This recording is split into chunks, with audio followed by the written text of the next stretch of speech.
نحمده ونصلي ونسلم على سيدنا ومولانا محمد رسوله النبي الأمين المكين الحنين الكريم الرؤوف الرحيم اما بعد بسم اللہ الرحمن الرحیم۔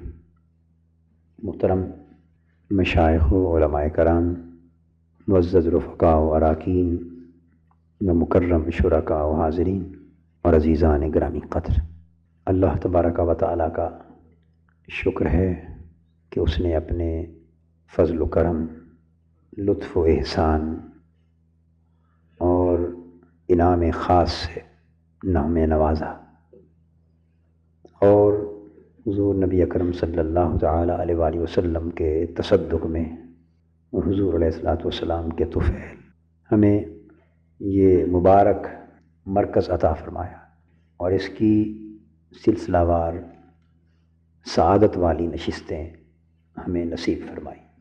وہ ذات پاک اپنے لطف و کرم کو قائم رکھے اور اپنا سلسلہ عنایت جاری رکھے، اور ان نشستوں کی برکتوں اور سعادتوں میں ظاہراً بھی اور باطناً بھی ہمیشہ اضافے فرماتا رہے۔ یہ اللہ پاک کا من جملہ دیگر احسانات کے بہت بڑا احسان ہے کہ بحمد اللہ تعالی وقتاً فوقتاً منہاج القرآن کے اس عظیم الشان مرکز پر بڑے بڑے اکابر، مشائخ، علماء، بزرگان دین تشریف لاتے رہتے ہیں۔ وہ جو نائب ہوتا ہے اس فاعل حقیقی کا، جس کی طرف سے یہ نسبتیں جائز ہو جاتی ہیں، یہ کیسے ہوتا ہے، کیوں کر ہوتا ہے؟ قرآن مجید کے حوالے سے ہم اس بات کو حدیث نبوی کے حوالے سے اس نقطے کو سمجھنے کی کوشش کریں گے، اور یہ ایک نقطہ ایسا ہے جسے دل میں اتارنے کی ضرورت ہے، اور اس کا تعلق نہ صرف اصلاح عقیدہ کے ساتھ ہے بلکہ اصلاح حال کے ساتھ بھی ہے۔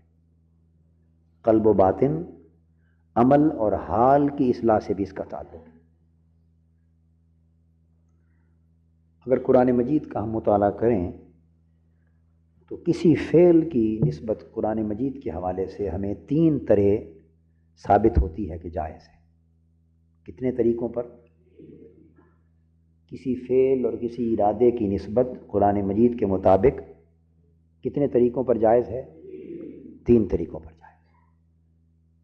ایک یہ کہ ظاہراً فعل تو اللہ کے بندے کے ہاتھ پر ہی صادر ہوتا ہے، کیونکہ یہ عالم اسباب ہے، اور جو کام بھی ہوتا ہے اور جو فعل بھی صادر ہوتا ہے وہ کسی بندے کے ہاتھ سے ہوتا ہے۔ تو ایک طریقہ جو قرآن مجید سے معلوم ہوتا ہے نسبت فعل کے باب میں، وہ یہ کہ قرآن مجید کی روح سے یہ بھی جائز ہے کہ بندہ جو کام کرنے والا ہو، یعنی جس کے ہاتھ سے کام اللہ پاک لے،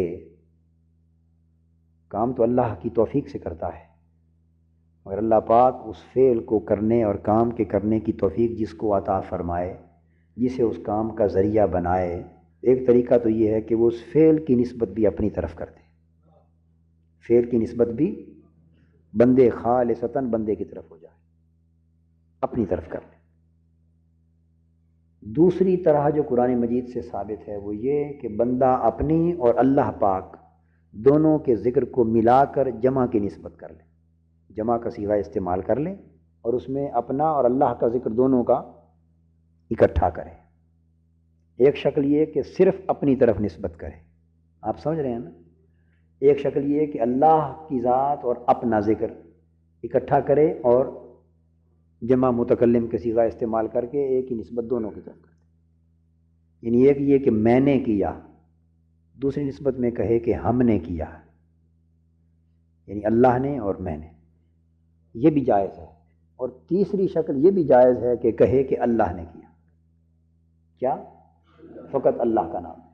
تو قرآن مجید کی روح سے تینوں طرح پر کسی فعل کو منسوب کرنا جائز ہے۔ لیکن یہ ہوتا کیوں ہے، اور ان میں سے ہر نسبت کے جدا ہونے کی حکمت کیا ہوتی ہے، یہ چیز سمجھنے والی۔ تو پہلی بات کا تعلق تو صرف عقیدہ سے ہے، اور یہ سمجھنا کہ یہ کیوں ہوتا ہے اور کیسے ہوتا ہے، اس کا تعلق حال، قلب و باطن اور عمل کی اصلاح سے۔ اب میں سورہ کہف کا ایک واقعہ آپ کو یہاں عرض کرتا ہوں۔ حضرت موسیٰ علیہ السلام حضرت خضر علیہ السلام سے جب ملاقات کے لیے تشریف لے گئے، اس وقت میں اس واقعے میں سے ایک اور گوشے کی طرف آپ کی توجہ مبذول کرا رہا ہوں۔ تو جب دونوں اکٹھے ہو گئے تو جب موسیٰ علیہ السلام نے حضرت خضر علیہ السلام سے جا کے کہا، صحیح بخاری میں آتا ہے یہ، کہ میں آپ کے ساتھ چلنا چاہتا ہوں، تاکہ قرآن مجید میں بھی پہلے ارشاد فرمایا کہ اللہ پاک نے جو خاص رشد، جو خاص رہنمائی اور نور آپ کو عطا فرمایا ہے، اس میں سے کچھ مجھے بھی دیں۔ جو خاص چیز اللہ پاک نے آپ کو عطا کی ہے، اس میں سے مجھے بھی دیں۔ اس پر حضرت خضر علیہ السلام نے فرمایا، حضرت موسیٰ علیہ السلام، کچھ علم ایسا ہے جو اللہ پاک نے آپ کو عطا کیا ہے، اور وہ سارا کا سارا مجھے نہیں دیا، اور کچھ ایسا ہے جو اللہ پاک نے مجھے عطا کیا ہے اور وہ سارا کا سارا آپ کو نہیں دیا۔ یہ بات اس لیے واضح فرمائی کہ اللہ پاک جب اپنا انعام کرتا ہے تو وہ اپنی نعمتیں بانٹ دیتا ہے، کسی کو ایک چیز میں زیادہ آگے کر دیتا ہے، کسی کو دوسری میں زیادہ آگے کر دیتا ہے، لیکن اس میں سے بھی حصہ اس کو عطا کرتا ہے، اور اس کی نعمت میں سے بھی حصہ ہر ایک کو عطا کرتا ہے، مگر کسی ایک کو خصوصی شفقت کے ساتھ ایک خاص نعمت سے بطور خاص نوازا جاتا ہے۔ تو حضرت موسیٰ علیہ السلام، حضرت خضر علیہ السلام چلے۔ خضر علیہ السلام فرمانے لگے کہ میں آپ کو ساتھ تو لے کر چلوں، لیکن کچھ ایسے واقعات ہماری مصاحبت اور سفر کے دوران ہوں گے، اس پر آپ سے صبر نہ ہو سکے گا۔ موسیٰ علیہ السلام نے فرمایا کہ آپ چلیں، انشاءاللہ آپ مجھے صبر کرنے والا پائیں گے۔ سفر پہ روانہ ہو گئے۔ تو جب روانہ ہوئے تو سب سے پہلے غریب بچے تھے، ان کی کشتی تھی، اس میں سوار ہوئے، انہوں نے مفت سوار کروا لیا، ان سے ٹکٹ بھی نہیں لی، پیسے بھی نہیں لیے، عزت کی، تعظیم تکریم کی کہ بزرگ ہیں۔ حضرت موسیٰ علیہ السلام کو، خضر علیہ السلام کو، ہستیوں کو دیکھ کر تعظیم تکریم کی، بڑی محبت عقیدت کا اظہار کیا، مفت سفر کروایا۔ جب اترنے لگے تو انہوں نے جو عقیدت اور محبت کا اظہار کیا تھا حضرت خضر علیہ السلام سے، تو حل جزاء الاحسان الا الاحسان، تو احسان کا بدلہ احسان کے ساتھ دیا جاتا ہے نا، بھلائی کا بدلہ بھلائی کے ساتھ دیا جاتا ہے۔ انہوں نے بھلائی یہ کی کہ ازرہ محبت و عقیدت، ان کو بٹھایا، تعظیم و تکریم کی، بڑا خیال لحاظ کیا، پیسے نہیں لیے، سفر طے کرایا، انہوں نے یہ بھلائی کی۔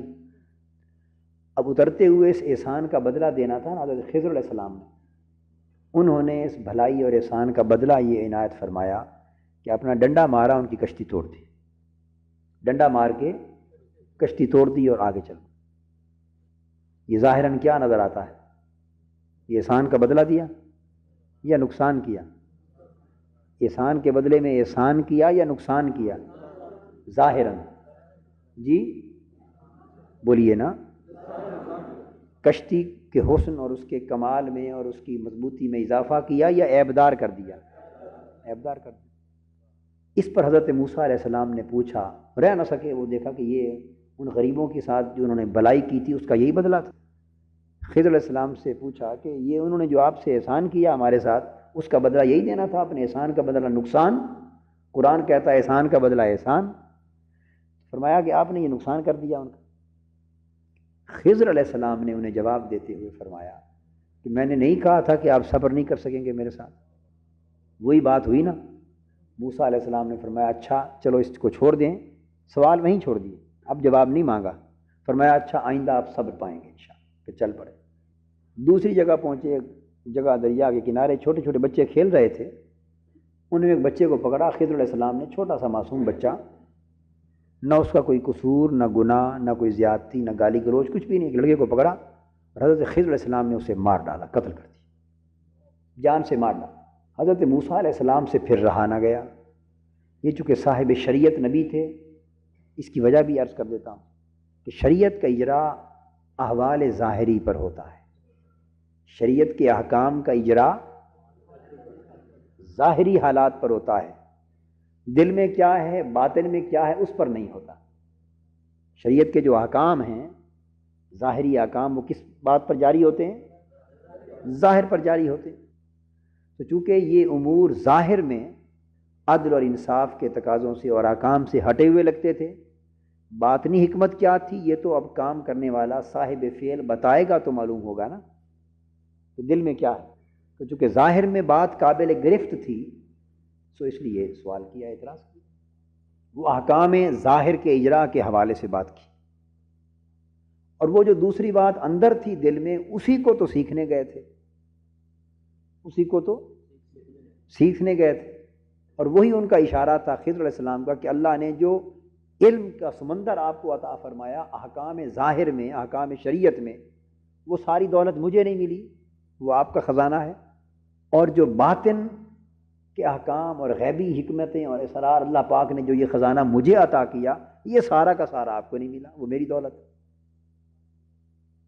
لیکن آپ میں سے کچھ حصہ مجھے اور میرے کام میں سے کچھ حصہ آپ کو کچھ ملا، مگر یہ اسپیشلائزیشن ہے، دونوں کی خصوصیتیں جدا جدا. تو اب انہوں نے پھر سوال کر دیا کہ اس بچے نے کیا بگاڑا تھا، بیٹھے بٹھائے بلا وجہ اس کو قتل کر دیا آپ نے، اور کسی بے گناہ بچے کو قتل کرنا کوئی جائز ہے؟ حضرت خضر علیہ السلام نے اس کا جواب دیا، اس سوال کا جواب، پھر آپ نے صبر نہیں کیا نا، میں نے کہا نہیں تھا کہ آپ صبر نہیں کر سکیں گے.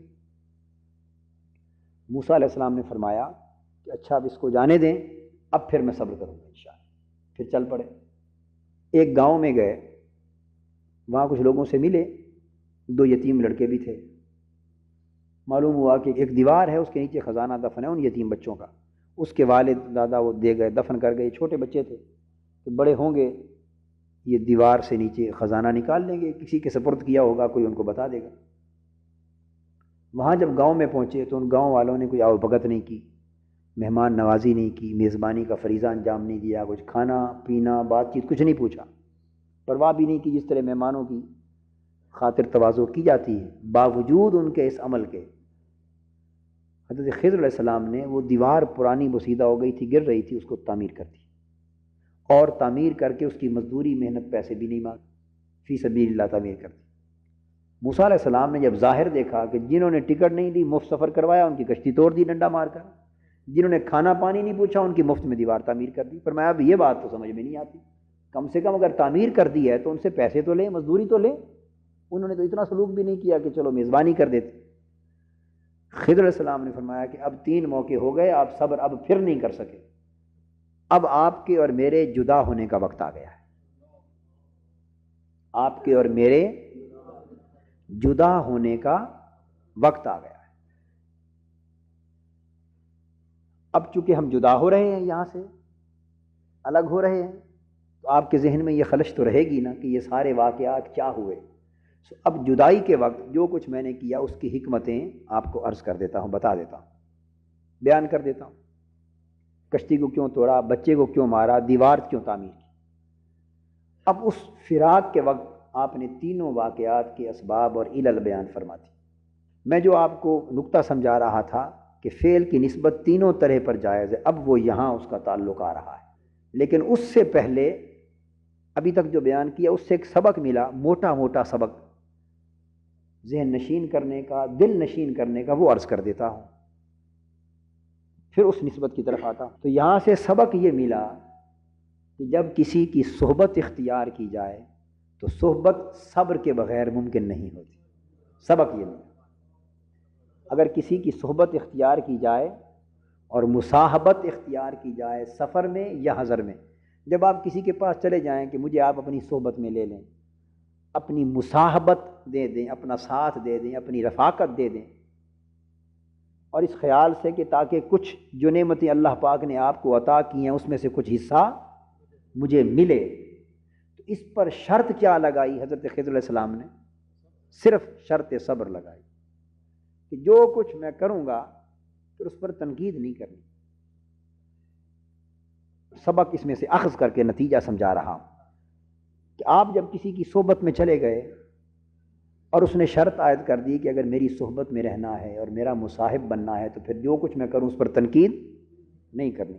اور اگر آپ نے تنقید کی تو اس کا مطلب یہ ہے کہ آپ نے اپنی عقل کو اس کے کام پر فیصل بنا لیا، اپنی عقل سے اس کے کام پر فیصلہ کیا کہ درست ہے یا غلط.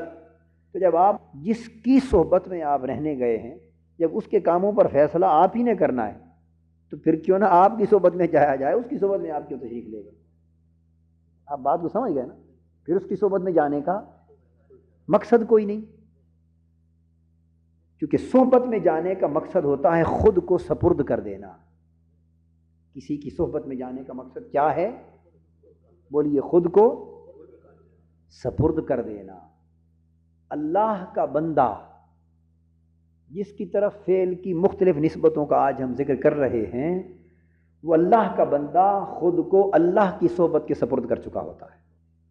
تو جو اس کی صحبت میں رہنے آتا ہے اسے چاہیے کہ وہ خود کو اس کے سپرد کر دے، خود کو اس کے سپرد کر دے۔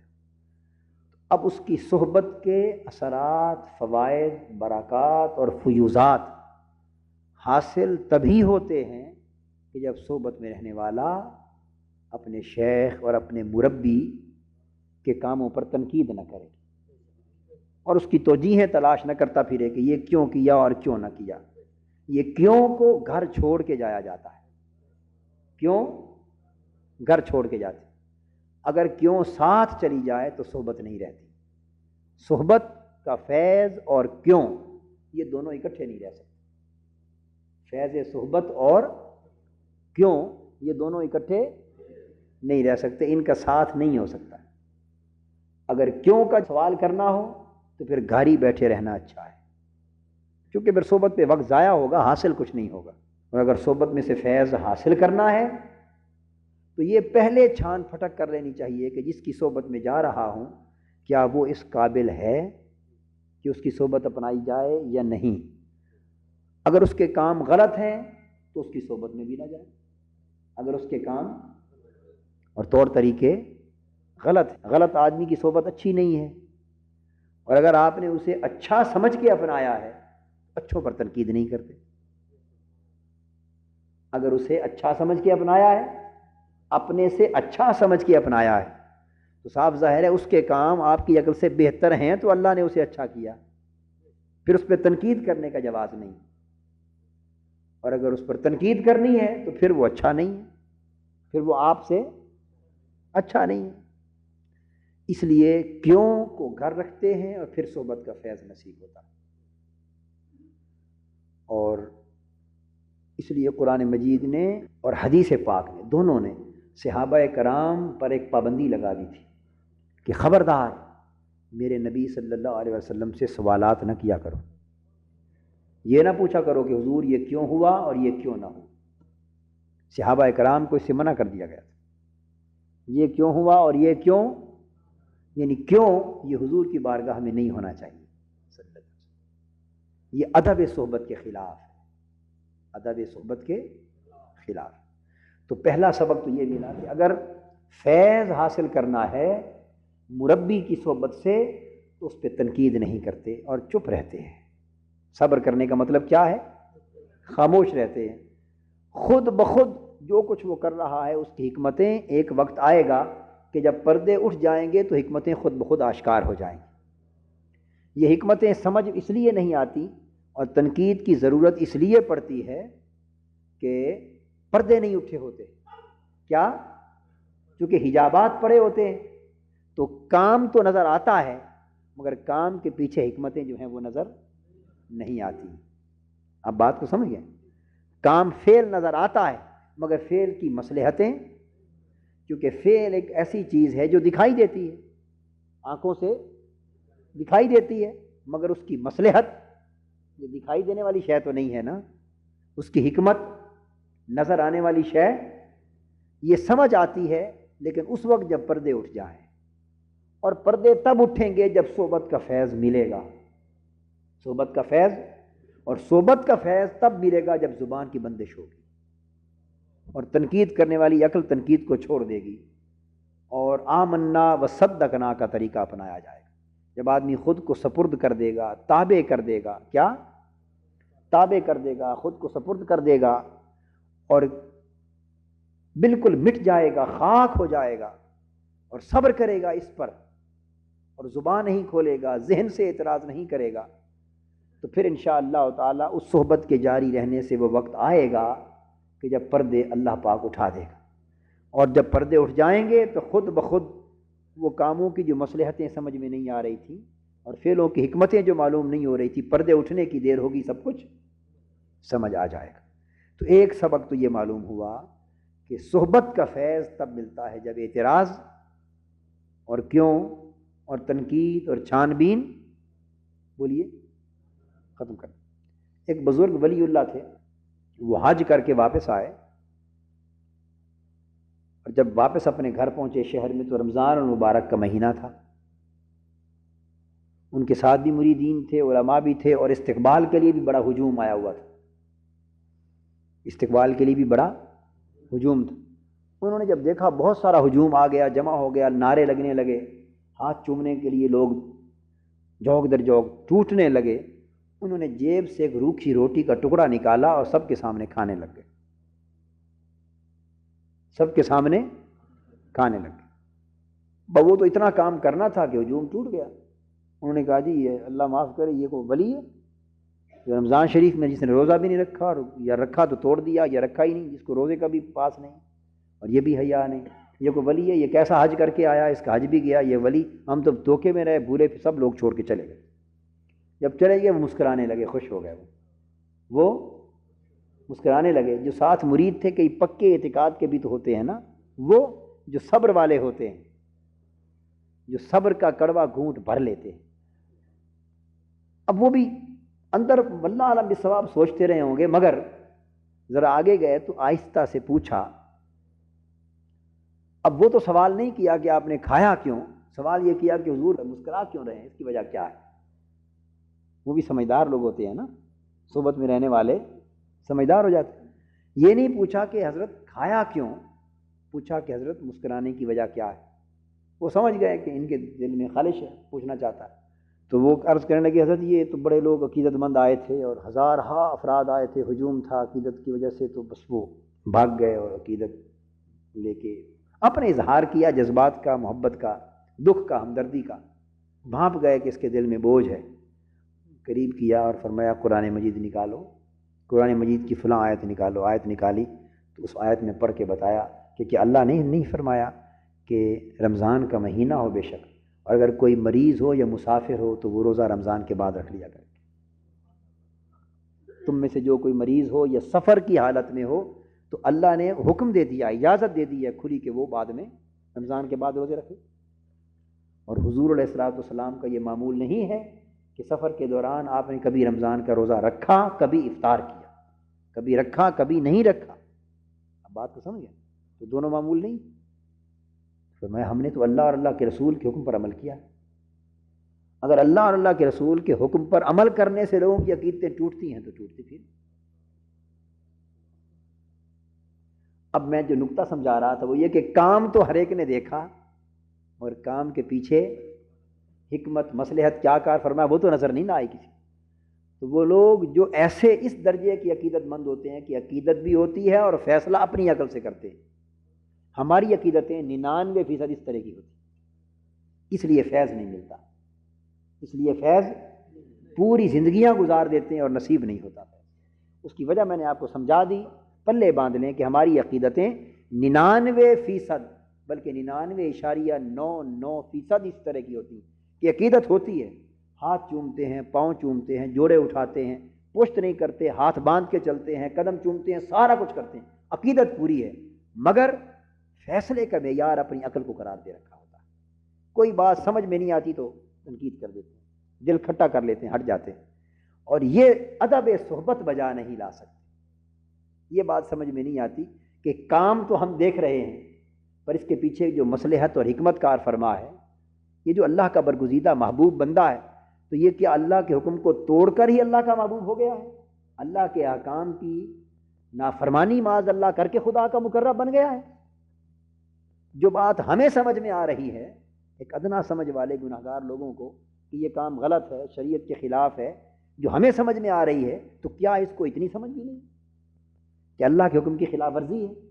تو جس کو اتنی بھی سمجھ نہیں اور شریعت کے حکم کی اتنی بھی پاسداری نہیں جتنی ہم تصور کرتے ہیں، آپ بات کو سمجھ گئے نا؟ تو پھر آپ نے تو اس سے زیادہ متقی بنے نا، آپ اس سے زیادہ متقی بنے کہ اس کو اتنی پاسداری بھی نہیں جتنی آپ کے ذہن میں ہے۔ اس کا مطلب یہ ہوا کہ فیصلہ آپ نے اپنے پاس رکھا اور عقیدت ان کے لیے رکھی. اس طرح کی عقیدت سے ساری زندگی بھی گزار لیں کچھ نصیب نہیں ہوتا. بس وہ اجر اور ثواب برکت مل جاتی ہے، جس بزرگوں کی خدمت کریں جتنی کریں اس کا اجر مل جاتا ہے، ثواب مل جاتا ہے. مگر جس فیض کے آپ طالب ہیں اس فیض کے لیے علامہ اقبال کا کیا شعر ہے، مٹا دے اپنی ہستی کو اگر کچھ مرتبہ چاہے، مٹا دے اپنی ہستی کو، اپنے ہونے کو مٹا دے اگر کچھ مرتبہ چاہے، کہ دانا خاک میں مل کر گل و گلزار ہوتا ہے. تو وہ جب ان کو مسئلہ سمجھ آ گیا، حکمت سمجھ گئے، تو ساری بات کھل گئی. اس طرح سے شیخ با یزید بستامی رحمۃ اللہ علیہ راستے سے جب گزرتے اپنے گھر کو جاتے ہوئے، اپنے مدرسہ اور اپنے مرکز سے، تو راستے میں بادشاہ وقت کا تخت، اس کی کچہری آتی تھی. ہمیشہ کچہری کے سامنے سے گزر ہوتا، تو جو ہی آپ گزرتے بادشاہ وقت کھڑا ہو جاتا احترام میں، تعظیماً تکریماً، اور اس کے درباری وزراء عمراء سب کھڑے ہو جاتے، بڑا اعزاز، بڑا اجلال. آپ گزر جاتے. یہ معمول مدتوں رہا.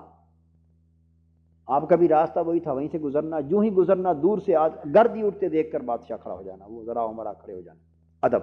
جب آپ نے گزر جانا پھر بیٹھ. ایک روز ایسا ہوا کہ آپ گزرے، بادشاہ اسی طرح کھڑا ہوا، اس کے وزراء عمرا بھی کھڑے ہوئے. آپ نے بادشاہ کی طرف منہ کر کے تھوک دیا. بادشاہ وقت کی طرف منہ کر کے تھوک دیا. وہ فعل ظاہراً شریعت کے خلاف نظر آ رہا تھا نا، یا احترام رمضان کے خلاف نظر آ رہا تھا. اب میں اس واقعے کی جو وضاحت کروں گا تو وہ نقطہ بھی سمجھ میں آ جائے گا. تو کسی نے پوچھا حضرت یہ فعل ظاہراً اخلاق، رواداری اور ایٹیکیٹس اور آداب کے خلاف نظر آتا ہے کہ آدمی کسی کی طرف منہ کر کے تھوک دے، سامنے کو کھڑا ہو، یہ ذرا آداب کے خلاف ظاہراً. تو جب بادشاہ نے دیکھا ان کا یہ عمل تو اس نے لا حول ولا قوت الا باللہ العلی العظیم پڑھا اور وہیں بیٹھ کے اس نے کہا ایسے ولی ہوتے ہیں جن کو اتنی معاذ اللہ آداب اور تمیز ہی نہیں، اتنا معمولی سے آداب ہے جس کو معلوم نہیں، یہ ولی اللہ ہم تو یوں ہی بھولے رہے اور روزانہ کھڑے ہوتے رہے اور برباد کی ہماری محنت. وہ بیٹھ گیا نیچے، وزراء بھی عمراء بھی بیٹھے. اب آگے گزر گئے. وہ جو مریدین ساتھ تھے ان کی طبیعت پہ ایک بوجھ ہوا. آگے چل کے انہوں نے سوال کیا حضرت یہ ماجرا کیا ہوا؟ آج تک تو آپ نے ایسا کیا نہیں، سال ہا سال گزر گئے، آج کیا. آپ نے فرمایا آج تک اس لیے نہیں کیا، سال ہا سال گزر گئے، میں بھی گزرتا رہا، ہمیشہ کھڑا ہوتا تھا، دیکھتا تھا، لیکن میرا نفس کبھی نہیں پھولا.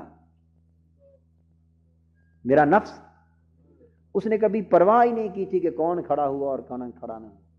بادشاہ کھڑا ہوتا رہتا تھا، ہم گزر جاتے تھے، نفس تکتا ہی نہیں تھا اس طرف، وہ بے خبر رہتا تھا کہ کوئی کھڑا ہوا، استقبال کسی نے کیا نہ کیا، نفس کو پرواہ نہیں ہوتی تھی. آج جب استقبال کے لیے بادشاہ وزراء عمراء کھڑے ہوئے، خدا جانے کیوں مگر نفس تھوڑا حرکت میں آ گیا. فرمایا میں نے آج دیکھا نفس میرا پھول گیا اور اس کے اندر یہ گھمنڈ پیدا ہوا کہ با یزید تیرا اتنا بڑا رتبہ تو ہے نا کہ شاہان وقت بھی تیرے استقبال میں کھڑے ہوتے ہیں. یہ نفس کے اندر خیال آ گیا، شیطان نے خیال ڈال دیا. بس فرماتے ہیں چونکہ نفس میں یہ خیال آیا اور اس نے رتبہ دکھایا مجھے کہ تیرا اتنا درجہ کہ شاہان وقت بھی کھڑے ہوتے ہیں، تو میں نے تو بادشاہ کے لیے کچھ نہیں کیا، اپنے نفس کا علاج کیا ہے. میں نے تو اپنے نفس کا علاج کیا. تھوکا، مجھے معلوم تھا کہ میں جب کروں گا تو بادشاہ گالیاں دے گا مجھے اور بیٹھ جائے گا، تو میں نفس سے پوچھوں گا رتبہ دیکھ لے اپنا، یہ رتبہ ہے تمہارا. ابھی تو پھول رہا تھا کہ بادشاہ وقت بھی کھڑے ہوتے ہیں، تعظیم کرتے ہیں، اب تو وہی ہے کہ بادشاہ وقت تجھے گالیاں دے رہا ہے. یہ تمہاری حیثیت. میں نے تو نفس کا علاج کیا ہے، بس الحمدللہ میرا علاج کامیاب ہو گیا. نہ مجھے اس کے کھڑے ہونے سے غرض، نہ اس کے کھڑے ہونے سے مجھے کچھ ملتا ہے، نہ اس کے گالیاں دینے سے میرا کچھ جاتا ہے. اب بات تو سمجھ گئے نا؟ تو یہ اہل اللہ، ان کے کاموں پر تنقید اس لیے نہیں کرنی چاہیے کہ ان کا ہر کام، اب بات یہ چل رہی ہے نا کہ وہ فاعل حقیقی کے حکیم کے نائب ہوتے ہیں، حکیم کے حکمت والے رب کے نائب ہوتے ہیں، تو ان کا بھی کوئی فعل حکمت اور مصلحت سے خالی نہیں ہوتا. تو چونکہ اس کی سمجھ نہیں آتی، ہمیں معلوم نہیں ہوتا کہ اس کا سبب کیا ہے، حکمت کیا ہے. یہ کام بالکل اس طرح ہے جس طرح آپ کو کہ اللہ کے کاموں کی سمجھ نہیں آتی. بھئی آپ دیکھتے ہیں ایک چھوٹا سا بچہ ہے معصوم، وہ 6 مہینے مسلسل بیمار رہا، ٹرک تلے آ گیا، کچلا گیا، بازو کٹے، نہ فوراً مرا نہ جیا، 6 مہینے بیچارہ مصیبت میں وقت گزار کے بڑی تکلیف کے ساتھ جان نکلی. تو آپ کہتے ہیں جی بھئی ہمیں تو یہ سمجھ نہیں آتی، معصوم بچے نے کیا بگاڑا. معصوم بچہ، نہ اس نے کوئی گناہ کیا، نہ ظلم، نہ زیادتی، 4 مہینے کا تھا، 6 ماہ کا، سال کا معصوم بچہ تھا، جنت کا حقدار تھا، یہ بھی بیچارہ اتنی مشکل سے اس کی جان نکلی، کم سے کم اس پر تو ایسی موت تنگی والی تکلیف والی نہ آتی، کہتے ہیں کہ آپ لوگ تو اللہ کا کام ہے کہ نہیں، لیکن آپ کی سمجھ میں نہیں آیا نا، تو تنقید کر بیٹھے نا۔ اس طرح اللہ کے جو بندے ہوتے ہیں ان کے بھی کئی کام سمجھ میں نہیں آتے، تنقید نہیں کرنی چاہیے، یہ اعتقاد رکھنا چاہیے کہ جس طرح اللہ کے کام میں کوئی حکمت ہوتی ہے، مصلحت ہوتی ہے، اللہ کے جو نائب ہیں، بندے ہیں، ان کے کاموں میں بھی حکمت اور مصلحت ہوتی ہے، تا وقت کہ کھلے بندوں کوئی کام حرام شریعت کے خلاف ان کا نہ دیکھیں، جس کی کوئی توجیہ اور کوئی حکمت بیان نہ کی جا سکے کسی اعتبار سے بھی، تب بھی خاموش رہے ابتداءً، معلوم ہو جائے صورتحال تک، مگر جب تک وہ شریعت کی خلاف ورزی کلیتاً ان کے اندر نہ دیکھ لیں جس کی اجازت نہیں ہو دائرہ شریعت کے اندر، ہو دائرہ شریعت کے اندر، تو خاموش رہتے ہیں۔ تو اس درجے کی صحبت سے فیض ملتا ہے۔ تو ملاقات موسیٰ و خضر علیہ السلام، ان سے پہلا سبق جتنا میں نے بیان کیا یہ ملا کہ صحبت کا فیض تب ملتا ہے جب زبان کو بند کر دیا جائے، اور زبان کو بند کرنے کا مطلب یہ نہیں کہ ذہن میں سوال اعتراض اٹھتے رہیں تو زبان پر نہ لائیں، نہیں، بلکہ دل و دماغ صاف ہو جائے، صبر اندر بھی ہو، صبر باہر بھی ہو، اطمینان، پورا اعتماد کامل ہو جائے، یہ تو ایک سبق تھا۔ اب وہ جنہوں نے جو کھانا کھا لیا تھا وہ بھی آپ سمجھ گئے نا مسئلہ، کہ ہجوم آیا بہت سارا، تو کبھی اولیاء کرام پر مختلف واردات ہوتی ہیں، اللہ کے نیک بندوں پر مختلف کیفیات ہوتی ہیں، مختلف احوال ہوتے ہیں، واردات ہوتی ہیں، اور احوال، کیفیات اور واردات میں تغیر آتا رہتا ہے۔ اللہ پاک کا ارشاد ہے ہر دن اور ہر لمحہ اس کی ایک نئی شان ہے، اس کی ایک اسی شان اور صفت کا ظہور وہ اپنے اولیاء اور اپنے برگزیدہ بندوں کے حال میں کرتا ہے۔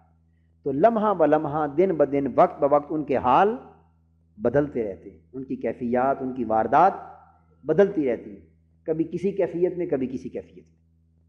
سو اس کیفیت میں نفس ذہن میں رکھ لیں، ان پر بھی حملہ آور ہوتے ہیں، ان پر بھی نفس حملہ کرتے ہیں، مگر ہمارے اور ان کے درمیان فرق یہ ہوتا ہے کہ ہم نفس کے حملوں سے مغلوب ہو جاتے ہیں، وہ کبھی مغلوب نہیں ہوتے، وہ علاج کر لیتے ہیں۔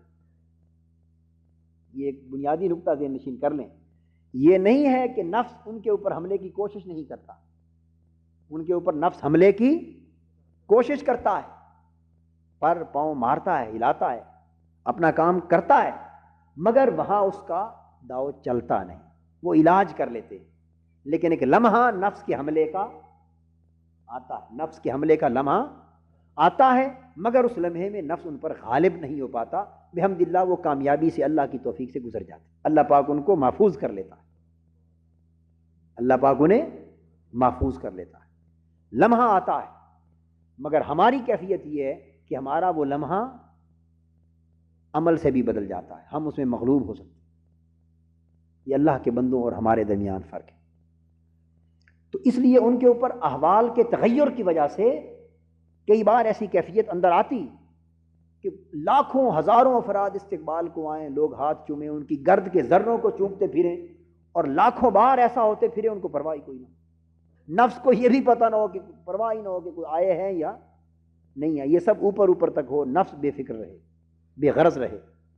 لیکن کبھی یہ کیفیت بھی آ سکتی ہے کہ یہ چیز نفس کو یہ خیال دے دے، یہ خیال پیدا کر دے، بھئی دیکھو اللہ پاک نے اتنی شان اور درجہ مقام تو عطا کیا ہے نا کہ اتنی مخلوق عزت کر رہی، تکریم تعظیم کر رہی۔ تو اللہ کے نیک بندوں، اولیاء، صلحاء، مقربین کا کام یہ ہے کہ جو ہی نفس میں یہ خیال جڑ پکڑنے لگے، تو جڑ پکڑنا تو دور کی بات، بس خیال ادھر، خیال کا گزر ہوتا ہے ادھر، وہ علاج کر لیتے، خیال کا گزر ہوتا ہے ادھر، علاج کر لیتے۔ تو وہ بعض اوقات کوئی ایسا کام اپنے نفس کے علاج کی غرض سے کرتے ہیں جو ظاہراً آپ کی سمجھ میں نہیں آتا، آپ ظاہراً سمجھتے ہیں کہ یہ بات تو غلط کی ہے، اچھی نہیں کی، اور وہ نفس کا علاج کبھی اس طریقے پر کر رہے ہیں جانتے ہوئے کہ میں یہ کام جو کروں گا اس سے یہ لوگوں کی سمجھ میں نہیں آئے گا، اور یہ اس سے برا بھلا کہیں گے مجھے، اور ہٹ جائے گا ہجوم، ہاتھ پاؤں نہیں چومیں گے، ان کا خیال بدل جائے گا، اچھا نہیں جانیں گے مجھے، بد عقیدہ ہو جائیں گے، میری نسبت بد اعتقاد ہو جائیں گے، عقیدت ختم ہو جائے گی، تو بس وہی کبھی علاج ہوتا، ان کی عقیدت کو توڑنا، یہی نفس کا علاج ہوتا۔ کبھی یہی نفس کا علاج ہوتا ہے تو اس کے لیے وہ ایک کام کرتے ہیں علاج، اور دوائی ہوتی ہے تو دوائی کڑوی ہوتی ہے نا، بس وہ دوائی آپ کو کڑوی لگتی، وہ جو دوائی کرتے ہیں ذائقہ اس کا کڑوا ہوتا، میٹھا نہیں ہوتا، تو بس وہ جو ہم بدعقیدگی میں مبتلا ہو جاتے ہیں نا، وہ اس کے ذائقے کی کڑواہٹ ہوتی، ہم ہٹ جاتے ہیں، ان کا کام بن جاتا ہے، ان کا علاج ہو جاتا ہے۔ تو ایسے معاملات ہوتے ہیں، اس لیے جب کسی کی صحبت میں جائیں تو سبق یہ ملتا ہے کہ زبان کو بند رکھیں۔ اب میں وہ 3 نسبتیں عرض کر رہا تھا کہ وہ 3 نسبتیں کیا تھیں۔ خضر علیہ السلام نے فرمایا حضرت موسیٰ علیہ السلام سے، آپ نے جواب دیا کہ اب میں تینوں کی حکمت بیان کر دیتا، اب قرآن مجید کی وہ جگہ سمجھنے والی، تو فرمایا وہ جو کشتی توڑی تھی اس کی حکمت بیان کی۔ فرمایا کہ وہ جو بادشاہ تھا اس علاقے کا، وہ آ رہا تھا پیچھے دریا کے کنارے کنارے، سمندر کے کنارے، اور دیکھ رہا تھا جن لوگوں کی کشتیاں اچھی تھیں، خوبصورت تھیں، جڑی ہوئی مضبوط کشتیاں تھیں، وہ ان کشتیوں کو غصب کر رہا تھا، قبضے میں لے رہا تھا۔ غاصب بادشاہ ان کو قبضے میں لے رہا تھا۔ صاف ظاہر ہے اس کو ضرورت بھی اچھی کشتیوں کی تھی، اب جو کشتیاں ٹوٹی ہوئی ہوں، شکستہ ہوں، تو اس پر تو صاف ظاہر نظر نہیں جا رہے، وہ اس کے کام کی مطلب کی نہیں ہے ٹوٹی ہوئی۔ تو میں نے جو ڈنڈا مار کے کشتی کو توڑ دیا، وہ بادشاہ پہنچ کر، ان کی کشتی خوبصورت تھی، مضبوط تھی، اور اس قابل تھی کہ بادشاہ غصب کر لیتا، ان بیچاروں کی روزی کا بہانہ بنا ہوا تھا، تو بادشاہ غصب کر کے لے جاتا تو مارے جاتے بیچارے، وہ ظالم تھا، غاصب، تو ان کو کیا ملنا تھا۔ میں نے ڈنڈا مار کے کشتی اس لیے توڑ دی کہ یہ چھوٹا سا سوراخ ہے، اس کی تو مرمت یہ کروا لیں گے، 4 پیسے 2 پیسے لگیں گے، اس کی مرمت تو کروا لیں گے، مگر کشتی کے نقصان سے تو بچ گیا نا، کشتی چھن جانے کے نقصان سے بچ گئے۔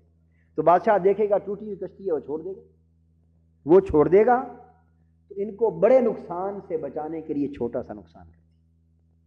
اب بولیے احسان کا بدلہ ہوا کہ نہیں احسان کے ساتھ؟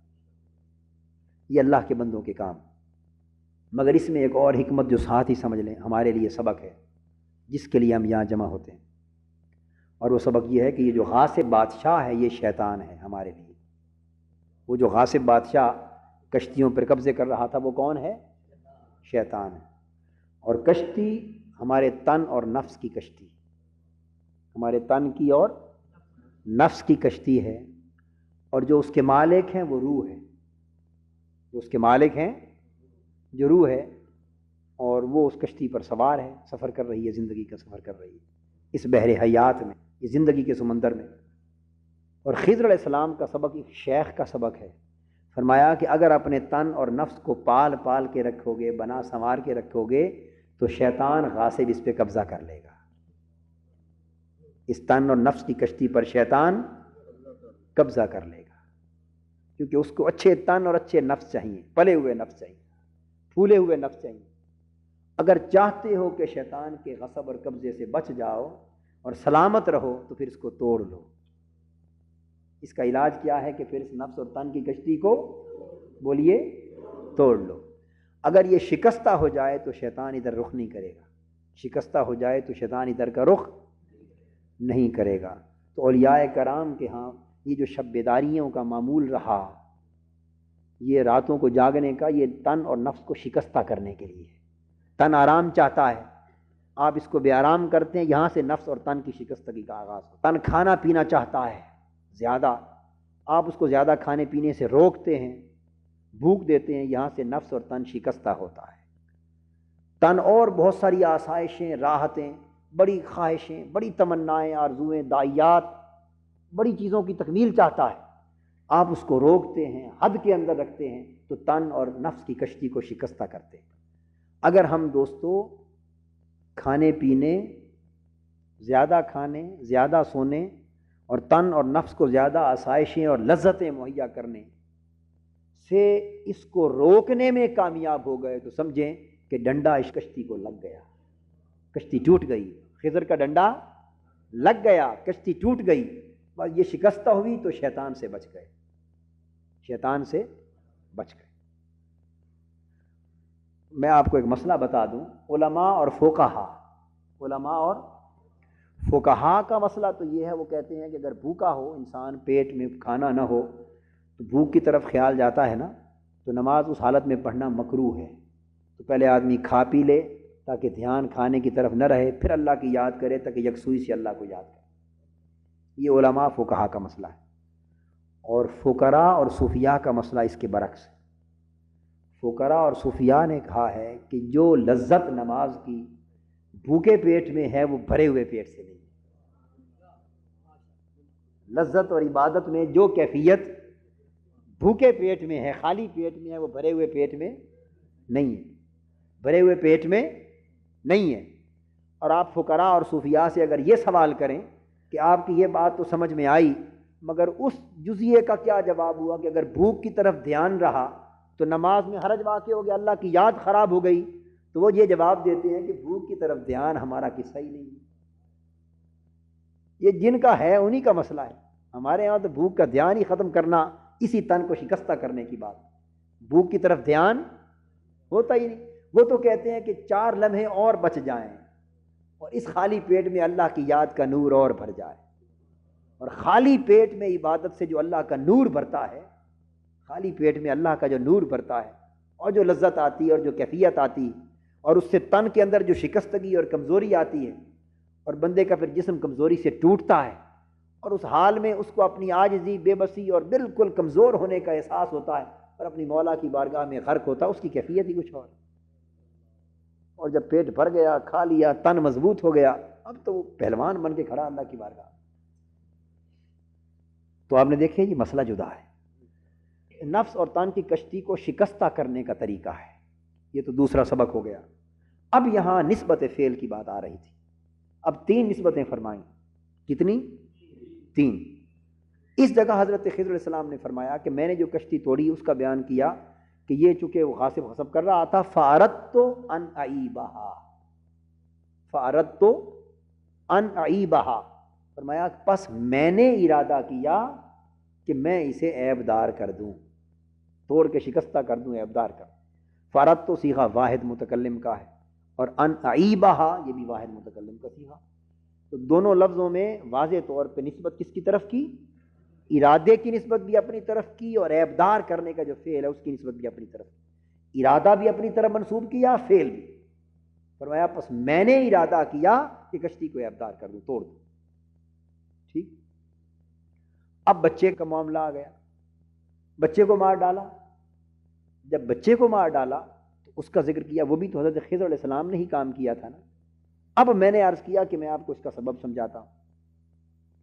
سبب حاضرین محترم یہ ہے کہ یہ 3 مختلف وقتوں پر جب انسان اپنی طرف نسبت ہے یا اللہ کی طرف یا جمع متکلم کی شکل میں کرتا ہے تو یہ تدریج ہے، مراحل ہے۔ یہ کیا ہے؟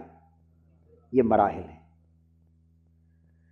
جب انسان بندگی اللہ کی عبادت کرتا ہے، بندگی اور ولایت کے ابتدائی درجوں میں ہوتا ہے، کیا ابتدائی درجوں میں ہوتا ہے، تو اسے ہر کمال کی نسبت اپنی طرف کرتا ہے، اور اپنی ذات اسے نظر آتی ہے، اس کی نظر سبب پر ہوتی ہے، اس کی نظر ہوتی ہے، اور اس کی نظر ذریعے پر ہوتی ہے اور واسطے پر ہوتی ہے، اور اپنی ذات کو دیکھتا ہے، کاسب کو دیکھتا ہے، اور جو افعال اس کے ہاتھوں صادر ہوں ان کی نسبت کو اپنی طرف قائم کرتا ہے، ان کی نسبت کو اپنی طرف قائم کرتا ہے۔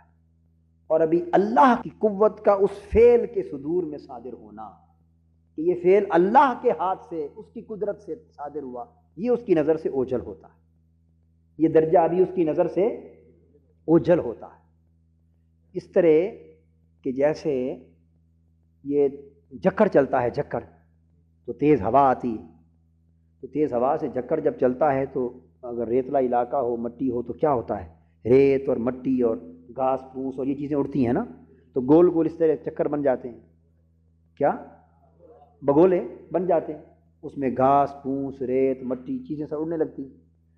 اب وہ سارا کچھ جو آپ دیکھ رہے ہیں، سارا کچھ جو آپ گھاس پھوس، سارا کچھ، یہ ان کی اپنی حرکت ہے یا پیچھے کوئی حرکت دینے والا ہے؟ حرکت ان کو کون دے رہا ہے؟ ہوا۔ ان سب چیزوں کو حرکت کون دے رہا؟ بولیے نا۔ اگر ہوا رک جائے تو کوئی ان میں سے چیز حرکت میں رہے؟ سب دھڑام نیچے گر جائے۔ اگر ہوا وہیں رک جائے تو سب دھڑام۔ یہ جو کئی 100 فٹ تک اوپر جو بگولے چل رہے ہیں، اور گھاس پھوس اور مٹی اور کاغذ اور جو الا بلا سب کچھ اڑ رہا ہے تیزی کے ساتھ دائروں کی شکل میں، تو ان کی کوئی اپنی حرکت ہے؟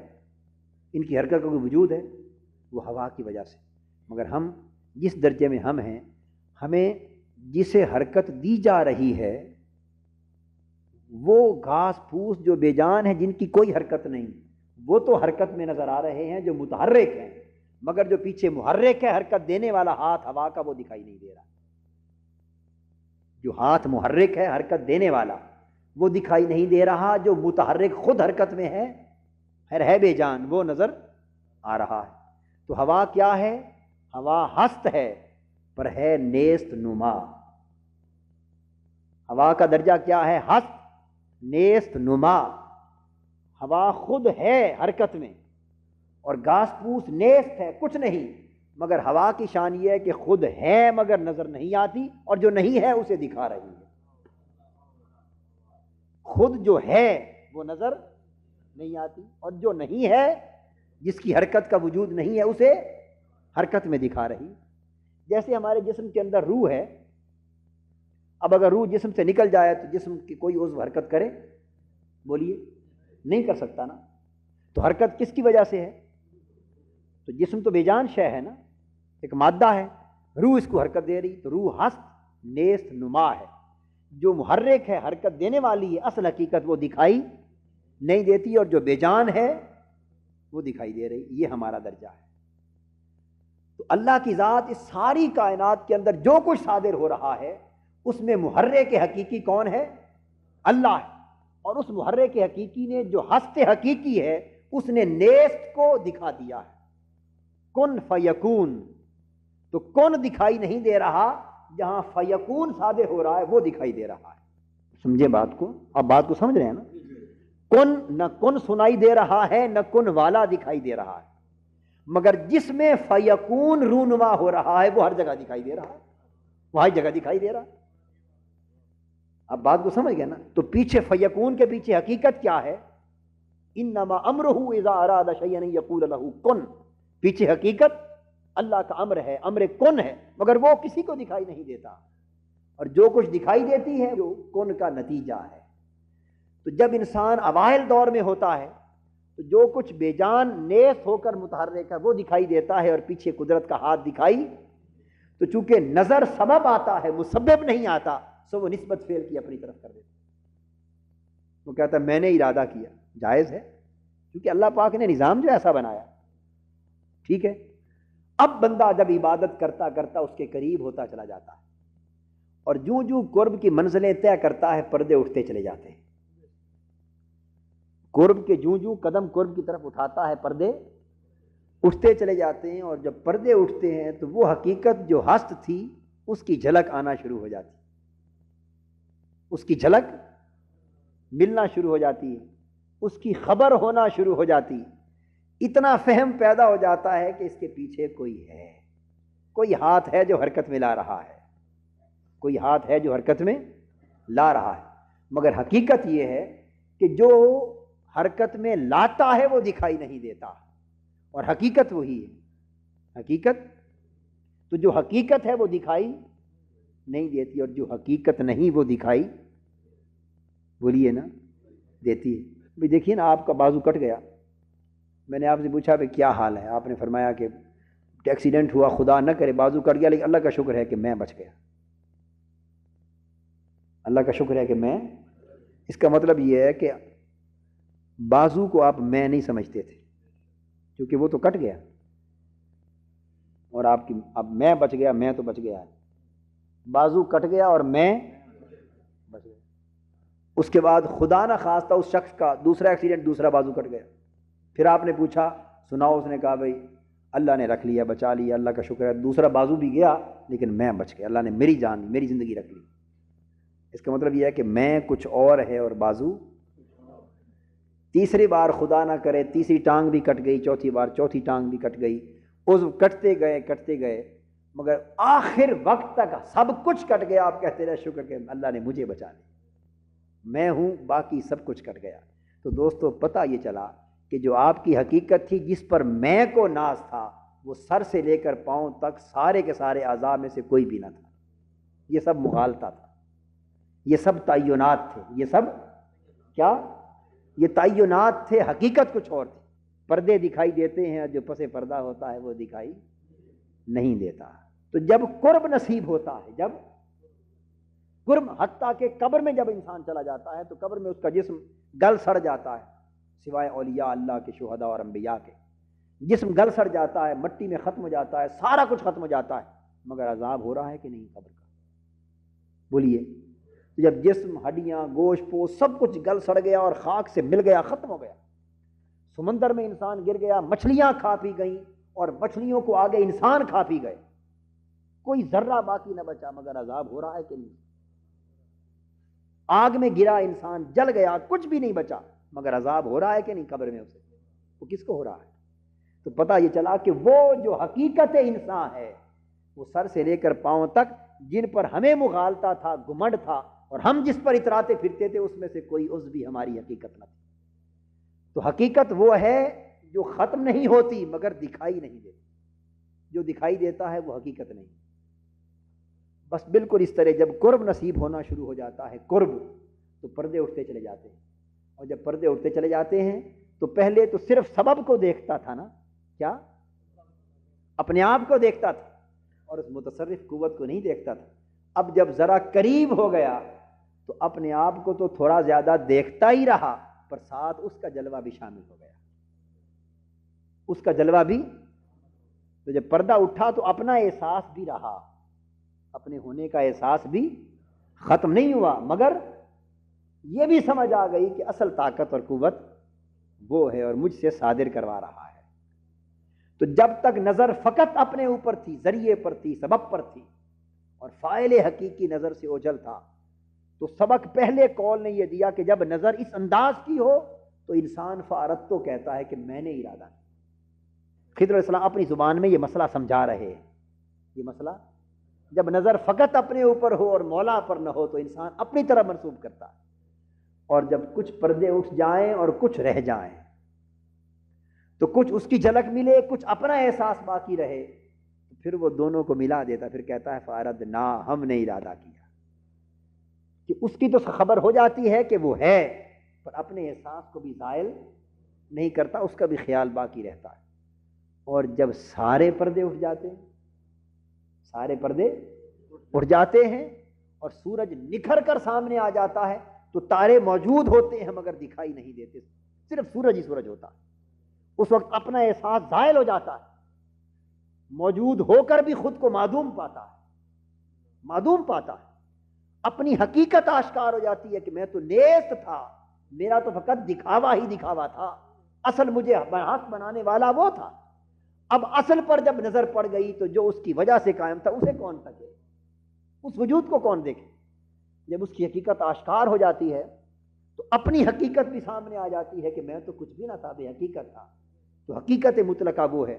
جب اس طرف دھیان چلا جائے اور نگاہ اس کے حسن پر چلی جائے اور محبوب کے جمال کو تکنے لگے اور بے حجاب محبوب کا جلوہ حسن آنکھوں کے سامنے ہو تو اسے اپنے ہونے کا ہوش ہی نہیں ہوتا.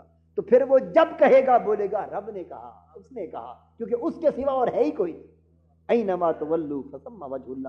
پھر جدھر تکتا ہے صرف وہی نظر آتا، اپنے آپ کو معدوم پاتا ہے، اپنے آپ کو معدوم پاتا ہے. تو یہ دوستو 3 درجے ہیں قرب کے. کیا درجے ہیں قرب کے؟ ایک درجہ قرب نوافل کا بھی کہلاتا ہے، اس میں سے ایک درجہ قرب فرائض کا کہلاتا ہے. اور جب اپنے آپ کو نہ ظاہر میں دیکھے نہ باطن میں دیکھے، ظاہر میں بھی وہ نظر آئے اور باطن میں بھی وہ نظر آئے اور خود کو کلیتاً معدوم پائے، وہ درجہ جمع بین القربین کا ہے. الجمع بین القربین، نوافل اور فرائض کے دونوں قرب اپنے ثمرات کے اعتبار سے مجتمع ہو جاتے. تو یہ جو فارت تو کہا یہ وہ پہلا حال تھا کہ جب تک نظر سبب پر ہو نسبت اس طرف ہوتی. جب اردنا کہا تو نظر دوسرے حال پر تھی کہ جب کچھ وہ نظر آئے کچھ یہ دکھائی دے تو اردنا کہا جاتا. اور جب نظر اس پر رہ جائے اور اپنی طرف سے کلیتاً ہٹ جائے پھر ارادہ ربوں کا کلام ہو جاتا ہے، رب نے ارادہ کیا. اب بات کو سمجھے نا. حضرت بایزید بستامی رحمۃ اللہ علیہ کے بارے میں حضور داتا گنج بخش علی حجویری رحمۃ اللہ علیہ فرماتے ہیں کہ وہ حج کرنے گئے، مایوس واپس لوٹے، آ کر اللہ پاک کی بارگاہ میں عرض کیا باری تعالیٰ میں تو تمہیں دیکھنے گیا تھا، وہاں تو کعبہ ہی کعبہ نظر آیا، مکان تھا تیرا، گھر تھا پتھروں کا، بنا ہوا کعبہ، اس کی تعظیم کی، اس کا طواف کیا، سب کچھ کیا، مگر میں تو تیرے دیکھنے کا شائق تھا، تو نظر ہی نہیں آیا۔ واپس آئے، پھر مجاہدہ کیا کہ کمی رہ گئی، مجاہدہ کیا، محنت کی، مجاہدہ کیا، اللہ پاک نے پردے اٹھا دیے۔ جب پردے اٹھا دیے، دوسری بار حج پر گئے تو کعبہ بھی نظر آیا اور کعبے والا بھی نظر آیا، دونوں نظر آئے۔ پہلے فارتوں کا نظارہ کیا، پھر فاردنا کا نظارہ کیا، ہم دونوں کا نظارہ کیا، سمجھ گیا نا؟ لیکن واپس مایوس لوٹے، کہا کہ باری تعالیٰ کچھ پردے رہ گئے، کچھ پردے، اگر سارے پردے اٹھ جاتے تو پھر بات یوں نہ ہوتی۔ پھر محنت کی، مجاہدہ کیا، تیسری بار گئے تو جب جس طرف بھی دیکھتے کعبے والا نظر آتا، کعبہ نظر نہ آتا، کعبے والا ہی نظر آیا، جدھر دیکھا کعبے والا ہی نظر آیا۔ اب درمیان سے کعبے کی دیواریں مشاہدے سے غائب ہو گئی، مشاہدے سے معدوم ہو گئی، موجود تھی مگر مشاہدے میں، بولیے مشاہدے میں معدوم ہو گئے۔ تو یہ تین مقامات ہیں جن کا ذکر یہ کیا ہے۔ تو ہر مقام کی اپنی ایک نسبت ہے، ہر مقام کی اپنی ایک، اور اصلاح احوال کے حوالے سے ان میں بندگی کا سبق ہے۔ کیا ہے؟ انسان کو بندہ بننے کا سبق سکھایا جا رہا ہے۔ خضر علیہ السلام سبق یہ دیتے ہیں کہ جو پہلا واقعہ بیان کیا اس میں ہے فَأَرَدْتُ أَنْ أَعِيبَهَا، میں نے ارادہ کیا کہ اسے عیب دار کر دوں۔ کیا؟ تو الفاظ میں گفتگو، جو کلام بول رہے تھے زباں سے، جو کلام زباں سے صادر ہو رہا تھا، اس میں چونکہ ذکر کس کا تھا؟ عیب دار کرنے کا، بولیے نا، چونکہ ذکر عیب کا تھا نا، ذکر کس کا تھا؟ عیب کا، کشتی توڑ دینا، نقصان کر دینا، بات عیب کی تھی، تو اسے بندہ ہونے کا حق ادا کرتے ہوئے عیب کی نسبت اپنی طرف کی، کہ میں نے ارادہ کیا کہ عیب دار کروں، عیب کی بات تھی تو نسبت اپنی طرف کی، چونکہ خیر کی بات تو نہیں تھی نا، آئی بات۔ جب اگلا واقعہ آیا تو ایک بچے کو مارنا یہ عیب کی بات تھی، اور اس کے بدلے نعم البدل کا طلب کرنا، اچھے اولاد کا طلب کرنا، وہ خیر کی بات تھی۔ تو اگلی واقعے میں ایک خیر کی بات تھی، ایک عیب کی بات تھی، شر کی بات تھی۔ جب اگلا واقعہ بیان کیا تو فرمایا فَأَرَدْنَا، پس ہم نے ارادہ کیا، رب کو بھی اب کو بھی دونوں ذکر کیا تاکہ خیر کی نسبت مولا کی طرف رہے اور عیب کی نسبت اپنی طرف رہے۔ فَأَرَدْنَا، خیر کی نسبت مولا کی طرف رہے۔ اب دیکھ لیں فَأَرَدْنَا أَن يُبْدِلَهُمَا رَبُّهُمْ، وہاں اپنا ذکر نہیں کیا، ہم نے ارادہ کیا۔ اب جو بیان ہے یہ اسلوب کے خلاف ہے۔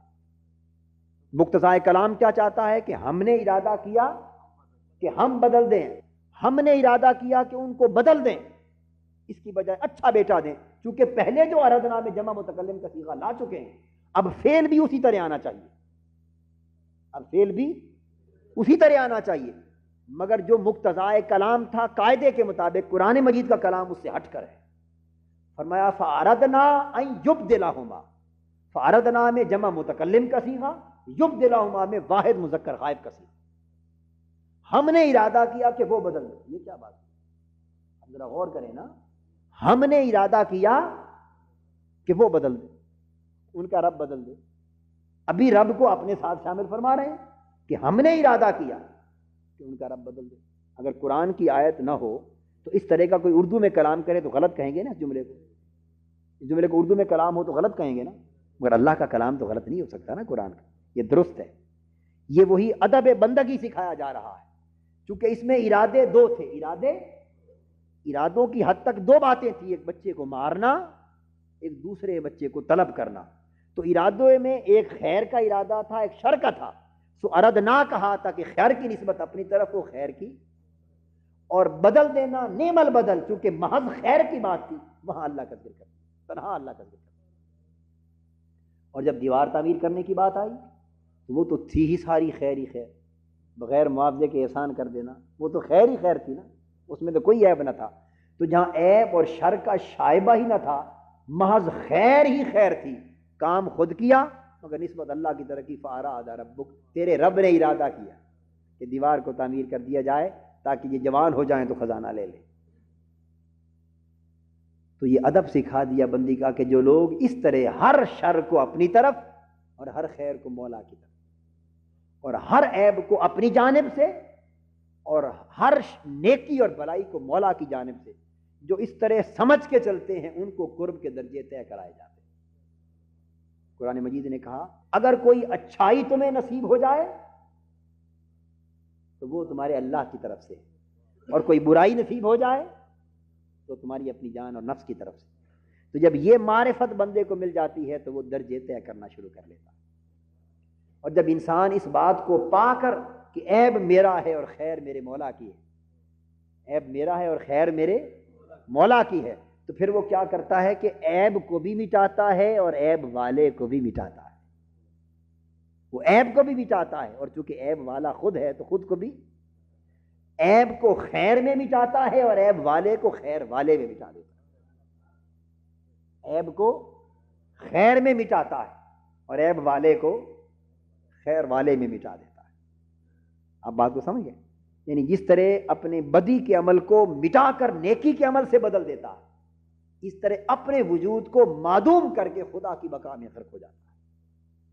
تو قرب کے درجے جب حاصل ہونے ہو جاتے ہیں، اور جب انسان قرب کے اس درجے پر پہنچ جائے کہ جہاں وہ معدوم ہو چکا ہے، جہاں وہ اور ظاہر میں بھی باقی نہیں رہا اور باطن میں بھی باقی نہیں رہا، کلیتاً معدوم کر دیا گیا ہے، اس مقام پر اب اس کے ہاتھ سے جو فعل صادر ہو، آپ کی مرضی، چاہیں تو اسے اس کا فعل کہتے پھریں، رب کا فعل کہتے پھریں، وہ ایک ہی بات، کیونکہ اب وہ معدوم ہو چکا ہے، اس کی نسبت بھی معدوم ہو چکی ہے، اس کی نسبت بھی، اب اس کے اوپر اور اس کے اندر صرف اللہ ہی کا امر جاری ہے، اللہ ہی کا امر، اور وہ محض اللہ کا معمور، محض اللہ کا معمور ہے، اللہ کا معمور ہے، کیونکہ وہ اپنے وجود کو اس میں ختم کر چکا ہے۔ تو اب ختم کرنے کی وجہ سے وہ دکھائی نہیں دے رہا، وہ جو فاعل حقیقی تھا وہ دکھائی نہیں دے رہا، دکھائی تو یہ دے رہا ہے، دکھائی، مگر چونکہ اب یہ اس میں اپنے آپ کو اس طرح ختم کر چکا ہے کہ وہ دکھائی نہیں دے رہا، مگر اس کے سارے احکام اس میں جاری ہو گئے، اس کے سارے احکام اس میں جاری ہو گئے۔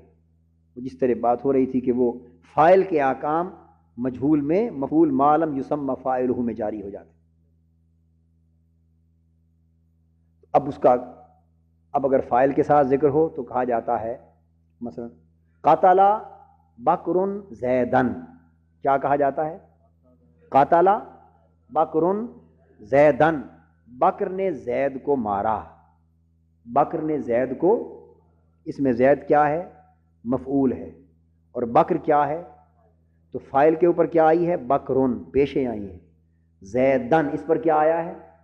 زبریں آئی ہیں، بکر کی حالت رفع کی ہے، زید کی حالت نصب کی ہے، زبریں آئی ہیں نا، مفعول پر کیا آتی ہیں؟ زبریں۔ اور جب وہ ما لم یسمى فاعلہ ہو گیا تو اب کہا جائے گا قتل زیدن، کیا کہا جائے گا؟ قتل، تو بکر کا نام دکھائی نہیں دے رہا، مٹ گیا، تو یہ وہ مفعول ہوا جس کا فاعل، یہ نہیں کہ اس کا فاعل ہوتا نہیں، فاعل ہوتا ہے، مگر ما لم یسمى فاعلہ، اس کے فاعل کا نام نہیں بتایا جاتا، فاعل کو پس پردہ کر دیا جاتا ہے۔ ان الفاظ پہ آپ غور کریں، یہ نہیں کہ ان کا فاعل، کیونکہ فاعل نہ ہو تو فعل ہی نہیں ہو سکتا، فاعل ان کا یہاں ہے، مگر فرق یہ ہے کہ وہاں فاعل دکھا دیا تھا، یہاں فاعل پردہ کے نیچے، تو فاعل کا نام نہیں بتایا گیا، پس پردہ ہو گیا ہے، اور فاعل کی جگہ صرف مفعول دکھایا گیا ہے، اب یہ اس کا نائب ہو گیا ہے، تو نائب ہو کر اس کے احکام جو اس میں جاری ہوئے، تو فاعل کا کام تھا نا کہ اس پر پیشیں آئیں، تو اس کا نائب ہوتے ہوئے اب یہ بن گیا قتل زید، اس پر بھی پیشیں آ گئیں، وہ فاعل کی جگہ اس نے لے لی۔ لیکن یہ کب ہوتا ہے؟ جب مٹا دے اپنی ہستی کو اگر کچھ مرتبہ چاہے، کہ دانا خاک میں مل کر گلو گلزار ہوتا، دانا خاک میں مل کر گلو گلزار ہوتا ہے، اس طرح یعنی آپ ایسا دیکھیں کہ دیوار کے اس طرف آپ کھڑے تھے، اس طرف سورج تھا، آپ نے چاہا کہ میں سورج کو دیکھوں، دیوار کو کہا بھی ذرا راستے سے ہٹ جا، میں سورج کو دیکھنا چاہتا ہوں، دیوار نے کہا میں تو راستے سے ہٹنے والی نہیں ہوں، ہٹنے والی نہیں ہوں، تو پھر کیسے دیکھوں؟ اس نے کہا ایسا کر، سورج میرے قریب قریب آتا جا رہا ہے،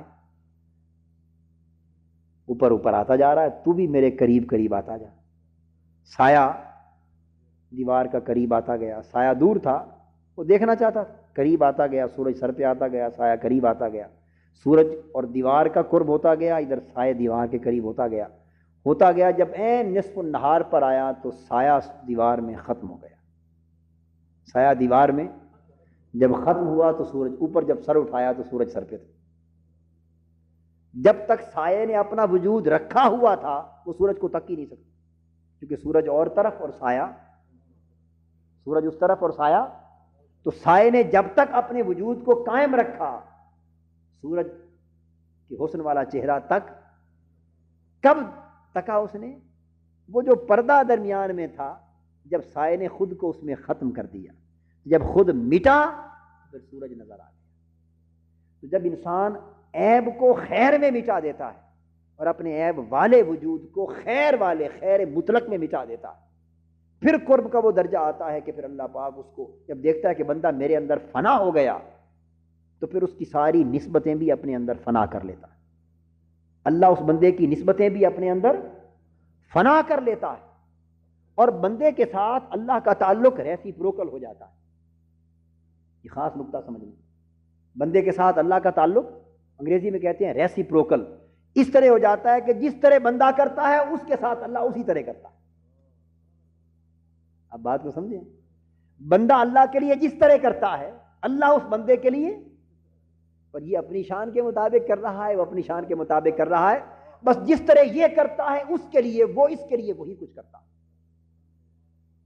یعنی یہ درجہ آ جاتا ہے جہاں آ کر نسبت غیر کی نہیں رہ جاتی، نسبت کی چکر اور جھگڑے ختم ہو جاتے ہیں، وہ نسبت ایک ہو جاتی۔ اب حدیث پاک بخاری مسلم میں حدیث آئی ہیں، اللہ پاک نے فرمایا کہ انا عند ظن عبدی بی اذا ذکرنی فی نفسہ ذکرتہ فی نفسی وَإِنْ ذَكَرَنِي فِي مَالَئِن ذَكَرْتُهُ فِي مَالَئِن خَيْرٍ مِّنْهُ وَلَئِن تَقَرَّبَ إِلَيَّ شِبْرًا تَقَرَّبْتُ إِلَيْهِ ذِرَاعًا وَلَئِن تَقَرَّبَ إِلَيَّ ذِرَاعًا تَقَرَّبْتُ إِلَيْهِ بَاعًا وَإِنْ أَتَانِي يَمْشِي أَتَيْتُهُ هَرُولَةً۔ یعنی یہ وہ مقام دوستو بندے کا آ جاتا ہے جب وہ خود کو اللہ کی ذات میں مٹا دیتا ہے تو پھر اس کا اور اللہ کا تعلق اس طرح کا ہو جاتا ہے۔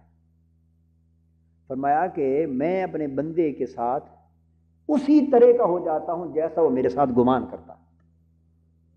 انا عند ظن عبدی بی، بندہ میرے ساتھ جیسا گمان کرتا ہے، یعنی آپ اس میں یہ نقطہ سمجھایا جا رہا ہے کہ آپ جیسا چاہیں رب اسی طرح آپ کے ساتھ ہونے کو تیار ہے۔ اس میں نقطہ یہ سمجھایا جا رہا ہے کہ آپ جو معاملہ چاہیں نا رب آپ کے ساتھ کرے وہی کرنے کو تیار ہے۔ بولیے کیا کرنا ہے؟ جیسے کہیں رب ویسے ہو کے ملے آپ کو۔ یہ حدیث ہے، حدیث قدسی، کہ آپ جیسے چاہیں رب ویسے ہو کے ملے۔ اللہ نے معاملہ کیسا چاہتے ہو اور میرے ساتھ اس نے تم پر چھوڑ دیا۔ انا عند ظن عبدی بی، میں نے اپنا معاملہ تم پر چھوڑ دیا ہے، جیسا چاہتے ہو ویسا پالو۔ اگر کوئی بندہ میرے ساتھ یہ امید رکھ لے کہ مجھے معاف کر دے گا، فرمایا مجھے عزت کی قسم میں معاف کرنے والا بن جاتا ہوں، اور کوئی مجھ سے نا امید ہو جائے کہ نہیں معاف کرتا، پھر میں نہیں معاف کرنے والا ہوں۔ اگر بندہ یہ گمان کر لے، میری نسبت یہ ظن رکھ لے کہ میری توبہ قبول کرنے والا ہے، تو وہ یہ ظن اور گمان رکھ کر توبہ مانگے تو میں توبہ قبول کرنے والا ہوں۔ اور اگر یہ اعتقاد رکھ لے کہ توبہ قبول کرنے والا نہیں، تو جب اس نے یہ اعتقاد رکھ لیا میں وہی ہو کے ملتا ہوں۔ اگر میرے اوپر رحمت کا گمان کر لے کہ رحمت، بخشش، مغفرت، امید، کرم کرنے والا ہے، تو جو گمان کر لو میں وہی ہو کے ملتا ہوں۔ اب آپ یہ بھی نقطہ سمجھ گئے نا کہ ہم جب بھی خطاب کرتے ہیں تو رحمت کا پہلو غالب کیوں رکھتے ہیں؟ ہم ہر وقت رحمت کا پہلو غالب رکھتے ہیں نا، رحمت کا، شفاعت کا، کرم کا، بخشش کا، مغفرت کا، امید کا، ہر وقت غلبہ اسی کا ہوتا ہے۔ وہ دوزخ اور عذاب کا ذکر تو کم ہی کرتا ہوں نا، میں کم ہی کرتا ہوں تاکہ اللہ کے حکم کے مطابق ظن اچھا رہے، کیونکہ اس کا وعدہ یہ ہے کہ جیسا گمان رکھ لو ویسا پالو گے۔ ہم دوسری طرف دھیان ہی نہیں کرتے، ہم دھیان ہی وہی رکھتے ہیں تاکہ وہ بھی وہی دینے والا رہے۔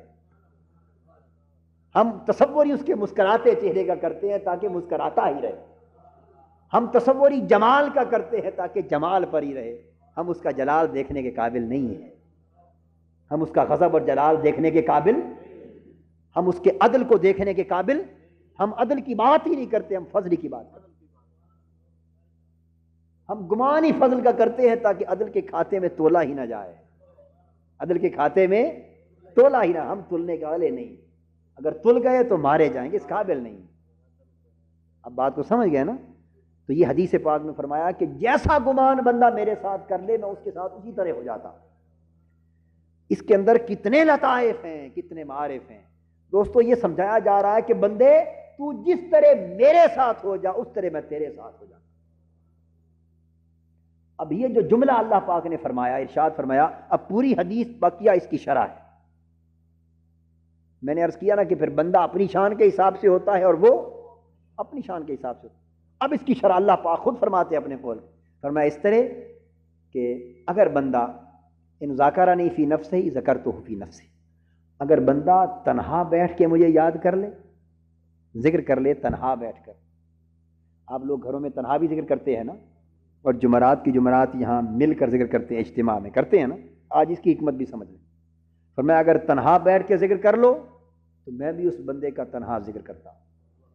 اللہ اللہ کے تعلق کی یہ نوعیتیں ہیں۔ ذکرتہ فی نفسی، بندہ اگر اپنے دل میں تنہا مجھے یاد کرے تو میں بھی اسے تنہا یاد کرتا ہوں۔ کیسے؟ جیسے میری شان کے لائق۔ لیکن اس سے دوستوں کو انکار اب نہیں کر سکتا کہ اللہ کے ذاکر کو اللہ ذکر کرتا ہے۔ تو جو ذاکر ہے، اب میں آپ کو نسبتوں کی بات کر رہا تھا، جو اللہ کا ذاکر ہے وہ خالی اللہ کا ذاکر بھی نہیں، اللہ کا مذکور بھی ہے۔ تو بندہ اللہ اللہ کر رہا ہے، اللہ بندہ بندہ کر رہا ہے۔ بندہ پکارا ہے میرے اللہ، وہ ہمارے جی میرے بندے،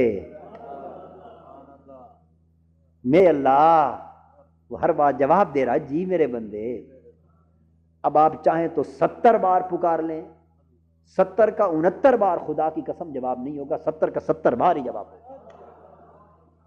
چاہیں تو 1000 بار پکار لیں کہ میرے اللہ، وہ 1000 بار ہر بار جواب دے گا جی میرے بندے۔ اور پھر جتنی لذت سے بلائیں وہ بھی اتنی مٹھاس سے بلائے گا، جتنی چاہت سے بلائیں وہ بھی اتنی چاہت سے بلائے گا، اور جتنا جھوم کر بلائیں وہ اس کی رحمت بھی جھوم کر یاد کرے گی، چونکہ ارشاد ہے کہ جیسا میرے ساتھ بولو گے ویسا تمہارے ساتھ ہوں گا۔ تو اب نسبت کوئی رہ گئی فرق؟ تو بندہ جو ذاکر تھا اللہ کا مذکور بھی ہو گیا، تو بندہ جو اللہ کا ذاکر ہے وہ اللہ کا مذکور بھی ہے، تو فعل تو ایک ہی ہوا نا۔ تو نسبت ذاکر بھی ادھر ہی، نسبت مذکور بھی، تو اللہ بھی ذاکر ہوا اور اللہ بھی مذکور ہوا، اور بندہ بھی ذاکر ہوا اور بندہ بھی مذکور ہوا، تو سب نسبتیں یکجا ہو گئی نسبتیں۔ اور پھر فرمایا ان ذاکرانی فی مالائن ذکرتہ فی مالائن خیر منہ، اور اگر بندہ اجتماع میں بھری مجلس میں میرا ذکر کرے تو فرمایا میں بھی بھری مجلس میں ذکر کرتا ہوں بندے۔ اگر اجتماعی ذکر کرے نا، مجلس میں اکٹھا ذکر کرے مجلس کے اندر، تو میں بھی تنہا نہیں، میں بھی پھر جمع کر لیتا ہوں، مجلس بلا لیتا ہوں۔ آؤ جس طرح میرے بندے آج مل کے بیٹھے ہیں، 700 800 1000 500 600 2000 4000، جس طرح مل کر بیٹھ کر بتیاں بند کر کے جھوم کے مجھے پکار رہے ہیں حسبی ربی جل اللہ، آج جس لے میں یہ ہے، آؤ ہم بھی اپنے بندے کا ذکر کریں اور بندے کی باتیں کریں۔ تو زمین پر بندہ یار مولا کی باتیں کر رہا ہے، آسمانوں پر مولا بندے کی باتیں کر رہا ہے۔ فرمایا جیسا میرے ساتھ ہو جاؤ گے ویسا تمہارے ساتھ ہو جاؤں، اور ساتھ ایک اضافہ کر دیا، فرمایا فی مالائن خیر منہم، تم جس مجمع میں کرو گے ذکر اس مجمع کا اور میرے مجمع کا مقابلہ ہی کیا ہے؟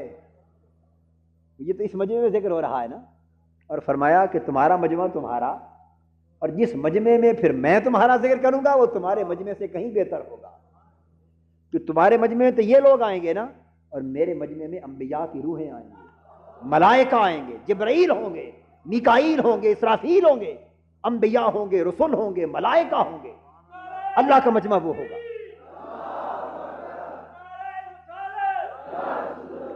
ہمارے مجمع میں تو یہ ہم جیسے لوگ ہوں گے نا، یہ میرے جیسے نکمے اور یعنی ذلیل اور رسوا اور کمینے گرے ہوئے لوگ، ناکارہ نالائق، اپنے گناہ بخشوانے کے لیے آ کے اللہ اللہ کر بیٹھیں گے۔ یہاں تو ایسے لوگ آ بیٹھیں گے، اور فرمایا جب میرا مجمع ہوگا جس میں تمہارا ذکر ہوگا، اس میں آقا کی روح پاک ہوگی۔ حضور آپ کے امتیوں کا ذکر ہو رہا ہے، آپ بھی تشریف لائیے۔ ہائے ہائے میرے محبوب، تمہارے امتیوں کی بات ہو رہی ہے، آپ بھی تشریف لائیے۔ حضرت موسیٰ بھی ہوں گے، حضرت عیسیٰ بھی ہوں گے، آدم و نوح بھی ہوں گے، حضرت داؤد و سلیمان بھی ہوں گے، جبرائیل و میکائیل بھی، ملائکہ۔ فرمایا فی مالائن خیر من، میں بھی بڑے مجمع میں ذکر کروں گا، مگر میرا مجمع تمہارے مجمع سے بہتر ہوگا۔ آپ سمجھ گئے نا، تمہارے مجمع سے۔ یہاں سے ایک بات معلوم ہوتی ہے کہ وہ عام ملائکہ کا مجمع نہیں ہو سکتا، کہ عام ملائکہ سے مومنین افضل ہیں۔ عام ملائکہ سے ذاکر مومنین، یہ بات ذاکر مومنین کی ہو رہی ہے، نقطہ سمجھ لیں۔ یہ بات کن کی ہو رہی ہے؟ لائن ذاکرانی فی مالائن، ذاکر مومن کی ہو رہی ہے۔ اور جو اللہ کا ذکر کرنے والا مومن ہے، اور اللہ کے ذکر کرنے والا مجمع مومنین کا، اس مجمع کے مقابلے میں فرمایا مالائن خیر من ہو، اس مجمع سے میرا مجمع بہتر ہوگا۔ تو عام فرشتے نہیں ہو سکتے، کیونکہ عام فرشتے سے یہ مجمع ذاکر و مومنوں کا بہتر ہے۔ اللہ کے ذاکر بندوں کا مجمع عام فرشتوں سے بولیے بہتر ہے۔ تو پھر اللہ فرماتا ہے کہ تمہارے مجمع سے میرا مجمع بہتر ہوگا۔ تو پھر اس کا مطلب یہ ہو کہ عام ملائکہ کی مجلس میں نہیں، وہ ملائکہ بھی خاص، رسولوں کی روحیں، نبیوں کی روحیں، اونچے درجے کی روحیں اور مقدس نفوس ہوں گے، اس مجمع میں تمہارا ذکر ہوگا۔ اور فرمایا کہ بندو تم اگر ایک بالشت میری طرف چل کے آؤ نا، ایک بالشت، تو میں پورا ہاتھ بڑھ کے جاتا ہوں۔ تم ہاتھ بڑھ کے آؤ، میں اور کئی گنا بڑھ کے جاتا ہوں۔ تم اتنا آؤ، میں ایک جگہ حدیث میں پاک میں فرمایا ایک ہاتھ آؤ، میں 70 ہاتھ بڑھ کے جاتا ہوں۔ یعنی تم جتنا میری طرف بڑھو، میں اس سے کئی گنا زیادہ تمہارے قریب جاتا ہوں۔ تم جتنا میری طرف بڑھو، میں اس سے کہیں زیادہ تمہاری طرف بڑھتا ہوں۔ اور پھر فرمایا کہ لین اتانی یمشی اتیتہ ہرولتا، اور اگر وہ اللہ کا بندہ میری طرف پیدل چل کے آئے، میں اس کی طرف بھاگ کر جاتا ہوں۔ سبحان اللہ، کیا لطف و عنایت ہے مولا کریم کی۔ اگر میرا بندہ چل کر آئے تو میں اس کی طرف بھاگ کر جاتا ہوں، بھاگ کر جاتا ہوں، اس کی طرف بھاگ کر جاتا ہوں۔ تو جب اللہ کا کرم بندے کے ساتھ اس طرح کا ہو جائے اور تعلق اس طرح کا بن جائے، تو نسبتیں جدا رہ جاتی۔ بولیے، اب بندے کا ذکر اور ہوگا اور اللہ کا ذکر اور ہوگا۔ یہاں اللہ کا ذکر، بندے کا ذکر اکٹھا ہو گیا ہے۔ اللہ کا ذکر اور بندے کا ذکر اکٹھا ہو گیا، اور دونوں ایک طرف اللہ اپنی شان کے ساتھ دوڑ رہا ہے۔ جیسے اس کی شان کے لائق ہم تو اس کو دوڑنے پر قیاس نہیں کر سکتے نا، یعنی وہ اپنی سرعت قبولیت کا ذکر فرما رہا ہے، سرعت قبولیت۔ اور ایک جگہ اللہ پاک نے یہاں تک فرمایا کہ میں اس کا ساتھ ہو جاتا ہوں، جلیس ہو جاتا ہوں، اس کا ذکر کرتا ہوں، اذا تحرکت شفتا، میرے نام سے اس کے لب ہل بھی جائیں تو تب بھی اس کا ذکر کرنا شروع کر دیتا ہوں۔ اور میں اپنے اس بندے کے ساتھ ہو جاتا ہوں، اس بندے کے، ایک جگہ فرمایا کہ میں اس کے ساتھ ہو جاتا ہوں جب وہ میرا ذکر کرتا ہے، میں اس کے ساتھ ہو جاتا ہوں جب ذکر کرتا ہے، اور اس کے لب بھی میرے نام کے ساتھ اور میرے ذکر سے ہل جائیں تب بھی میں ان کو ساتھ ہو جاتا ہوں۔ ایک میت وہ ہے جو ہر ایک کو دیتا ہے، اینما کنتم، جو نہیں فرمایا تم جدھر بھی جاؤ وہ تمہارے ساتھ ہوتا ہے، جدھر بھی جاؤ تمہارے ساتھ۔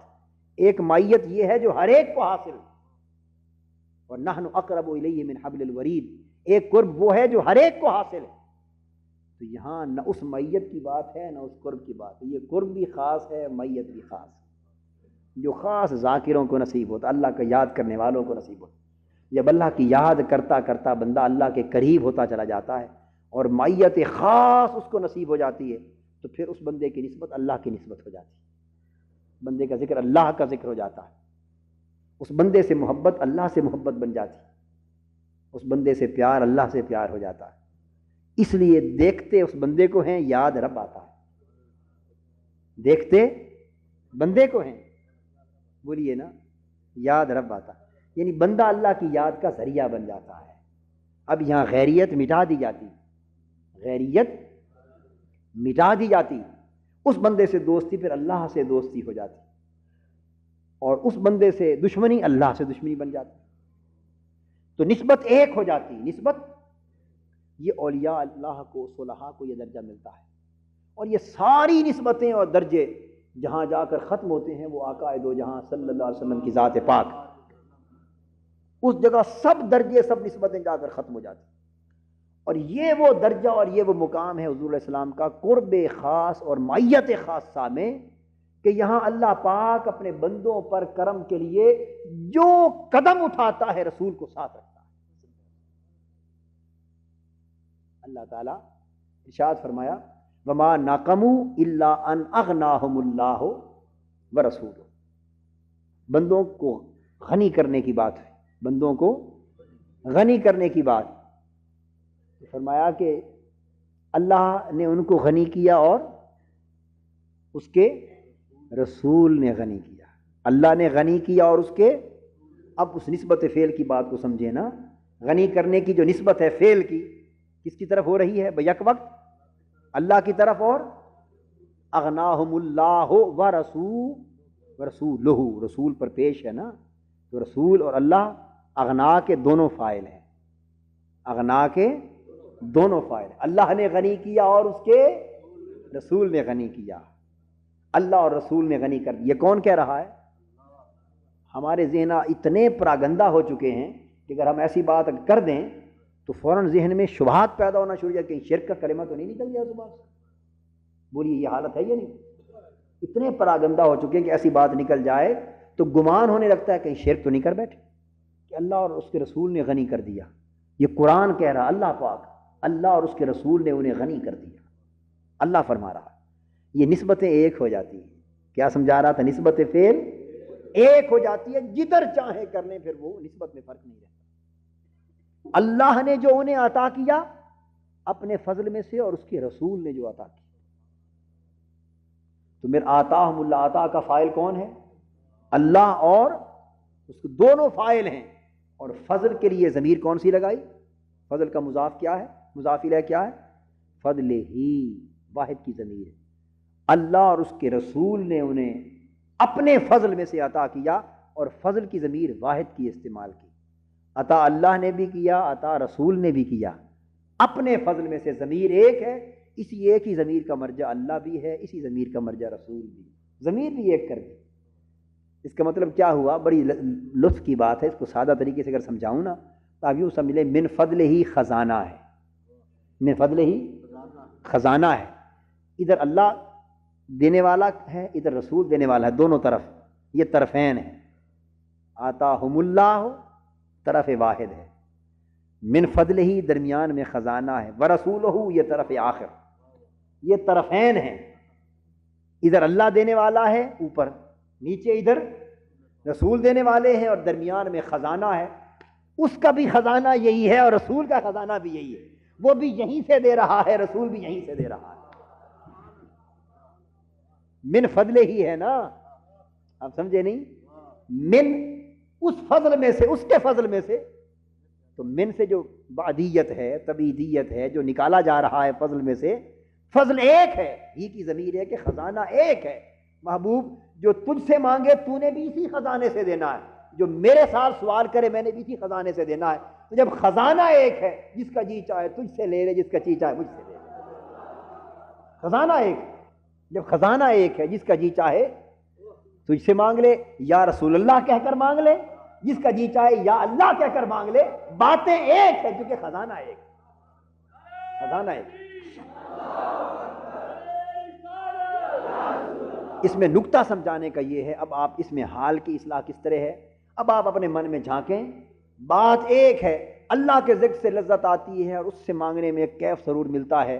تو بے شک مانگیں اور سمجھیں یہ بھی حضور ہی کا تصدق ہے، اور حضور سے مانگنے میں لذت و سکون ملتی ہے. بے دڑک حضور سے مانگیں اور دامن دراز کرے، سمجھیں اللہ دے رہا ہے. اللہ سے مانگیں تو سمجھے رسول دلا رہا ہے، رسول سے مانگیں تو سمجھے مولا دلا رہا ہے. وہ محبوب کے ہاتھوں سے دلا رہا ہے، حضور مولا سے دلا رہا ہے. من فضل ہی، خزانہ درمیان میں ایک ہی پڑا ہے، وہ بھی یہیں سے دیتا جا رہا ہے، رسول بھی اسی سے دیتے جا رہے ہیں. انما انا قاسم واللہ یعطی، بھئی میں تو تقسیم کرنے والا ہوں، عطا تو مجھے اللہ کرتا ہے۔ آج تک تو یہی بات تھی نا، عطا اور تقسیم کی، آج آپ کو خزانے کا بھی راستہ بتا دیا، من فضل ہی درمیان میں لگایا ہے۔ یہ نہیں فرمایا آتاہم اللہ ورسولہ من فضلہ، نہیں، اگر دونوں کا ذکر پہلے آ جاتا تو پھر ضمیر کی نوعیت بدلنی پڑ جاتی۔ فضل ہی والے خزانے کو درمیان میں رکھ دیا، فرمایا ادھر میں ہوں، اوپر میں ہوں، نیچے محبوب تو ہے، خزانہ ایک ہی ہے، جو تو اس سے مانگے وہ بھی اسی خزانے سے پائے گا، جو مجھ سے مانگے وہ بھی اسی خزانے سے پائے گا۔ تو جب اللہ نے خزانہ ایک رکھا ہے، ہم کیوں جدا کرتے ہیں؟ اللہ نے فضل ایک رکھا ہے، ہم کیوں دو بناتے ہیں؟ اس کا مطلب یہ ہے کہ اللہ اور اس کے رسول نے اپنے فضل سے عطا کیا۔ آپ سمجھ گئے نا بات؟ وہاں دیکھیے، وہاں تھا، وہاں بھی عطا تھی، غنی کیا اپنے فضل سے، وہی خزانہ، یہاں عطا کیا اپنے فضل سے، ایک ہی بات۔ پھر فرمایا انعم اللہ علیہ وانعمت علیہ، اس پر اللہ نے نعمت فرمائی اور محبوب اس پر تم نے نعمت فرمائی۔ ذرا اندازہ کریں، سورہ فاتحہ میں ہے نا، صراط الذین انعمت علیہم، راستہ ان لوگوں پر جن پر اے اللہ تو نے انعام کیا۔ آپ یہی سمجھتے رہے نا کہ انعام اللہ ہی کرتا ہے، بے شک اللہ کرتا ہے، مگر اللہ سے بھی تو پوچھیے باری تعالیٰ کیا صرف تو ہی انعام کرتا ہے؟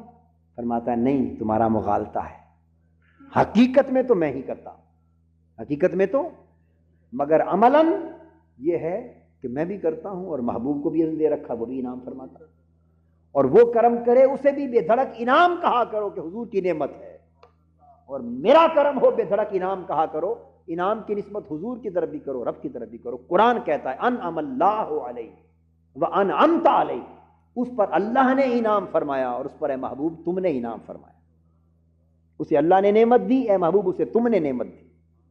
آپ نے غور فرمایا؟ یہ قرآن ہے۔ اللہ پاک فرماتے ہیں کہ نعمتوں کا خزانہ بھی ایک، فضل کا خزانہ بھی ایک، غنا کا خزانہ بھی ایک، عطا کا خزانہ بھی ایک، اور رضا کا مرکز بھی ایک۔ وہ میں نے آیتیں کئی بار آپ کو آیت سنائی ہے، واللہ ورسولہ احق ان یردوہ، آج میں نے یہ اور آیتیں بھی سمجھا دی آپ کو کہ اللہ اور اس کا رسول حقدار ہے کہ اسے راضی کیا جائے۔ وہ تو اتنا بھی گوارا نہیں فرماتا کہ یوں فرما دے کہ اللہ اور اس کا رسول حقدار ہیں کہ انہیں راضی کیا جائے، اتنا بھی گوارا نہیں ہے۔ اس کے قرب کی بارگاہ کی، قرب کی غیرت کو اتنا بھی گوارا نہیں کہ کوئی انہیں دو کہہ کر بلا دے، کہ ہیں دو، ہیں دو، یہ ایمان رکھنا لازم ہے ورنہ کفر ہو جاتا ہے۔ اللہ اللہ ہے، رسول وہ خالق ہے، حضور مخلوق ہیں، وہ معبود ہے، حضور عبد ہیں، برگزیدہ بندے ہیں، وہ بھیجنے والا اور رسول اس کے بھیجے ہوئے رسول اور نبی، اور حضور اللہ پاک کے محتاج، یہ سب حق ہے، ہیں دو، مگر فرماتا ہے تمہیں کس نے حق دیا؟ تم کیوں دو دو کی رٹ لگاتے ہو؟ ہیں تو دو، پر میری محبت، میرا قرب گوارا نہیں کرتا کہ دو کر کے بلایا جائے۔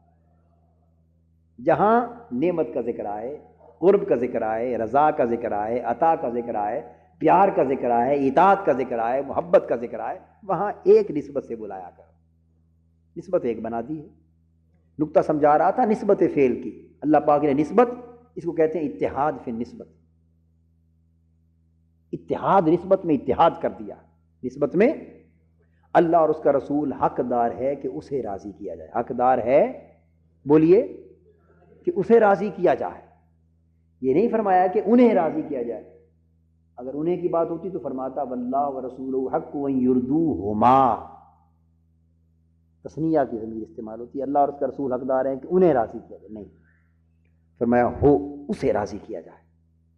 اس لیے کہ ہمیں یہ سمجھ لینا چاہیے کہ حضور کو منایا تو رب مان گیا، اور رب کو منانا حضور کو منایا، یہ ایک ہی نسبت ہے۔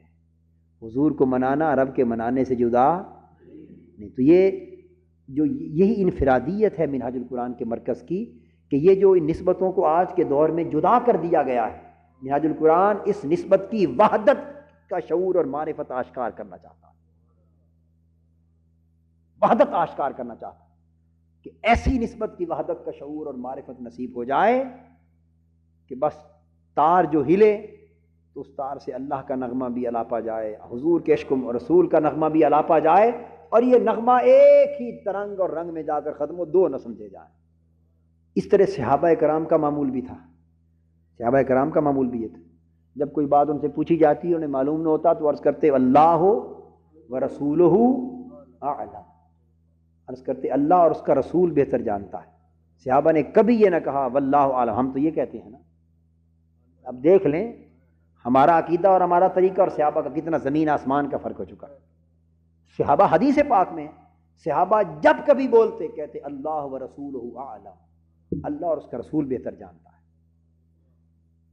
اگر آپ ایسا سن لیں اور کہہ دیں تو ذہن میں شیطان وسوسے ڈالتا ہے کہیں شرک تو نہیں کر دیا۔ وسوسے آتے ہیں نا، یہ شرک کے وسوسے ان کو مٹا دیں دوستو۔ اللہ اور اس کے رسول کی بات جب ہو تو واللہ ورسولہ، صحابہ کا مشرب یہ، صحابہ کا مشرب سیدنا صدیق اکبر رضی اللہ تعالیٰ عنہ کا نہیں سنا آپ نے؟ جب حضور نے پوچھا ابو بکر یا ابا بکر ما ابقیت علی اہلک، گھر والوں کے لیے کیا چھوڑ آئے ہو؟ تو وہ عرض کرتے نا کہ ابقیت لہم اللہ، گھر اللہ چھوڑ آیا ہوں، نہیں، فرمایا ابقیت لہم اللہ ورسولہ، گھر والوں کے لیے اللہ اور اس کا رسول چھوڑ کے آیا۔ اب اندازہ کیجئے نا عقیدہ کیا تھا صحابہ کا، کیا عقیدہ تھا۔ یہ توکل کی بات ہو رہی ہے، اس مسئلے میں کیا ہے؟ مسئلہ توکل بیان ہو رہا ہے۔ گھر کا سارا سامان حضور لٹا دیا، گھر میں کھانے کو کچھ نہیں بچا، پہننے کو کچھ نہیں بچا، سب کچھ لٹا دیا، سب کچھ دے دیا، گھر میں بالکل فاقہ ہے، گھر خالی ہے، کوئی کپڑا، کوئی تن، کوئی تیل، کوئی کھانا پینا، پیسہ ٹکا کچھ نہیں بچا، اب خالی رب کا نام ہے۔ ہم تو یہی کہتے ہیں نا، اب خالی آئے، مگر صدیق اکبر یہاں ہوتے تو فرماتے خبردار یہ نہ کہنا، کہو میرے رب اور محبوب کا نام، یوں بولو، خالی رب کا نام نہ لینے دیتے۔ یہ نہیں فرمایا کہ اللہ چھوڑایا ہوں، کیونکہ اب جب سب کچھ دنیا کے اسباب لٹ جائیں دے دے تو پھر انسان بات جب کرتا ہے تو وہ توکل کی کرتا ہے کہ بھئی اب اللہ پر توکل، اللہ کافی ہے۔ کیا معنی اللہ کافی ہے؟ تو وہ نہیں فرمایا کہ اللہ کا، فرمایا حضور سامان ادھر یہ لایا ہوں اور گھر والوں کے اللہ اور اس کا رسول کافی ہے، اللہ اور اس کا رسول کافی ہے۔ یعنی ہم اللہ اور اس کے رسول پر بھروسہ کرتے ہیں، اللہ اور اللہ کے رسول کے خزانے پر بھروسہ کر، اللہ اس کا رسول دے گا، اللہ اور اس کا رسول بھوک سے نہیں مرنے دے گا۔ اب میری بات کو سمجھے ہیں نا؟ یہ تو میں نے پہلے قرآن سنایا آپ کو، پھر میں نے صحابہ کا عمل سنایا، اب اسی مسئلے پر حضور کا ارشاد سنی صلی اللہ علیہ وسلم۔ اسی مسئلے پر حضور علیہ الصلوۃ والسلام کے ارشادات، ایسے درجنوں خطوط ہیں حدیث کی کتابوں میں، حدیث کی کتابوں میں ایسے درجنوں خطوط ہیں کہ حضور علیہ الصلوۃ والسلام سے کسی قوم نے معاہدہ کیا اور حضور علیہ الصلوۃ والسلام نے انہیں امان کا معاہدہ فرمایا کہ اگر تم اس شرط پہ پورے رہو تو امان رہے گی، اور معاہدے میں خود لکھوایا حضور علیہ السلام نے کہ اگر اس قوم نے، چونکہ اپنے امال کو لکھوایا کہ اس قوم نے چونکہ یہ معاہدہ کر لیا ہے، شرط قبول کر لی ہے، بس آج کے بعد یہ اللہ اور اس کے رسول کی امان میں ہے۔ یہ حضور علیہ السلام نے خود لکھوایا فی امان اللہ و رسولہ، آج کے بعد یہ اللہ اور اس کے رسول کی، بولیے، امان میں، اللہ اور اس کے رسول کی امان میں۔ حضور علیہ الصلوۃ والسلام نے کسی کو زمین کا ٹکڑا عطا کیا احادیث میں، اور خط معاہدے میں لکھوا کے بھیجا اور فرمایا کہ زمین اللہ اور اس کے رسول کی ملکیت ہے، میں تمہیں دیتا ہوں۔ یہ الفاظ حضور علیہ السلام نے لکھوائے، نہیں لکھا حضور نے کہ اللہ کی ملکیت ہے، میں زمین اللہ اور اس کے رسول کی ملکیت ہے، تمہیں عطا کرتا ہوں۔ حدیث میں خطوط موجود ہیں، سیر کی کتابیں اٹھا کے مجموعۃ الوثائق کے سیاسیہ ڈاکٹر حمید اللہ نے جمع کر دیے وہ سارے خطوط۔ حضور علیہ الصلوۃ والسلام نے لکھا کسی کو کہ اگر تم ان شرائط پر عمل کرو گے تو تم اللہ اور اللہ کے رسول کے ذمے میں ہو، اللہ اور اس کے رسول کی پناہ میں ہو، اور اگر تم نے یہ معاہدہ توڑ دیا تو اللہ اور اللہ کے رسول کی پناہ سے فارغ ہو گئے، اللہ اور اللہ کے رسول کی پناہ سے فارغ ہو گئے۔ تو حضور علیہ السلام نے خود بھی اسی طریق پر بات کی، اور قرآن نے بھی پناہ کی بات فرمایا براۃ من اللہ ورسولہ، تو اللہ تعالیٰ اور اس کے رسول کی ذمہ اور پناہ سے تم بری ہو گئے، اس کے ذمے سے۔ تو ذمہ کس کو کہتے ہیں؟ پناہ کو کہتے ہیں۔ یہ سارے توکل کے مسائل ہیں، بھروسے کے مسائل۔ اللہ پاک نے تو حضور علیہ السلام کو کون سا مسئلہ ہے جس پر حضور کے نام کو اپنے ساتھ نہیں رکھا؟ ارے ساری نسبتیں یکجا کر دی، ایک عبادت کی بات کو چھوڑ دیا، باقی سب جمع کر دی۔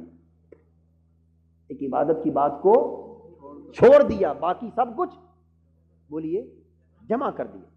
یہ جو آیت ہے نا ایاک نعبد و ایاک نستعین، اس میں بھی فقط عبادت کو جدا کر دیا ہے، استعانت میں خود جمع کر دیا اللہ اور اس کے رسول کو۔ نسائی شریف میں حدیث ہے، نسائی شریف، صحابہ کرام کی جنگ ہوئی ایک قوم کے ساتھ، قوم شکست کھا گئی، صحابہ کرام نے مال غنیمت لے لیا، لے آئے، تقسیم ہو گیا مال غنیمت، لوگوں میں تقسیم ہو گیا، بعد میں مسلمان ہو گئے وہ حضور علیہ السلام کی بارگاہ پاک میں آ گئے، عرض کیا یا رسول اللہ ہم مسلمان ہو گئے ہیں، ہمارا جو غنیمت کا مال ہے اور عورتیں جو آئی ہیں ہو کر جنگی قیدی اور سارا کچھ لوگ سارے ہمارے واپس دلا دیں۔ حضور نے فرمایا نہیں بھئی، یہ تو اللہ کا حکم تھا، ان کو امر تھا، حق تھا، یہ لے گئے، تقسیم ہو چکا، اب واپس تو نہیں ہو سکتا۔ عرض کیا حضور اب تو مسلمان ہو، ہمیں کرم کیجئے، دلا دیں واپس۔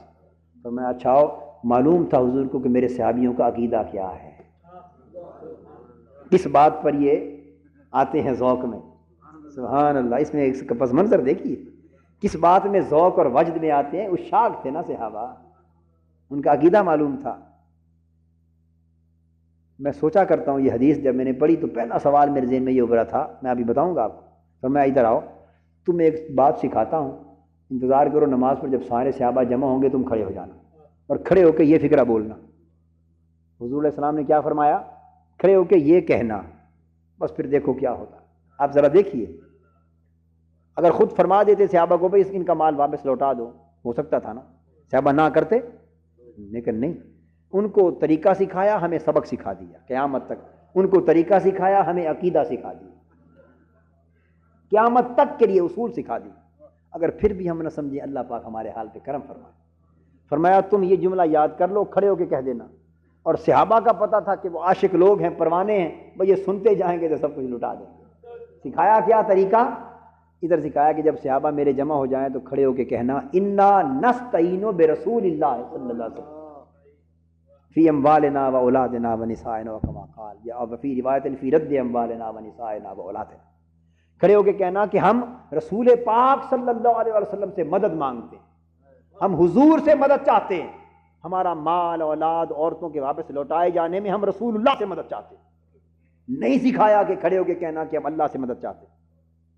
بولیے، حضور کا سبق ہے حدیث پاک، یہ نہیں سکھایا کہ اللہ سے مدد چاہتے ہیں، کیونکہ اگر یہ بول دیتے تو اس کا جواب بھی معلوم تھا، اللہ سے مدد چاہتے ہیں تو وہ بھی اللہ کی مدد سے قابض ہوئے بیٹھے، ان کو اللہ ہی نہیں دیا ہے مال غنیمت، ان کو بھی اللہ ہی نے دیا ہے نا۔ کس نے دیا ہے؟ اللہ نے فرمایا نا غنائم ہے تمہارے لیے حلال ہے، جو جنگ میں کفار کا مال ہاتھ لگے لے جاؤ، تمہارا مال ہے، اور ما ملکت ایمانکم، تو جو کچھ لیے بیٹھے ہیں اللہ ہی کی مدد ہے، یہ بھی ادھر، آپ سمجھ گئے؟ فرمایا اب اللہ کے دیے سے لے گئے، اب واپس دلانا ہے تو رسول کی بات کی جائے۔ اللہ کے دیے سے لے گئے، اب واپس دلانا ہے تو رسول کی بات کی جائے۔ اب بات کو سمجھ گئے ہیں نا؟ اللہ کے دیے سے تو لے گئے، اب اگر واپس کروانا ہے تو کسی ایسے کا ذکر کیا جائے جس کا اس کو بھی حیا ہو، جس کو اس کا بھی حیا ہو۔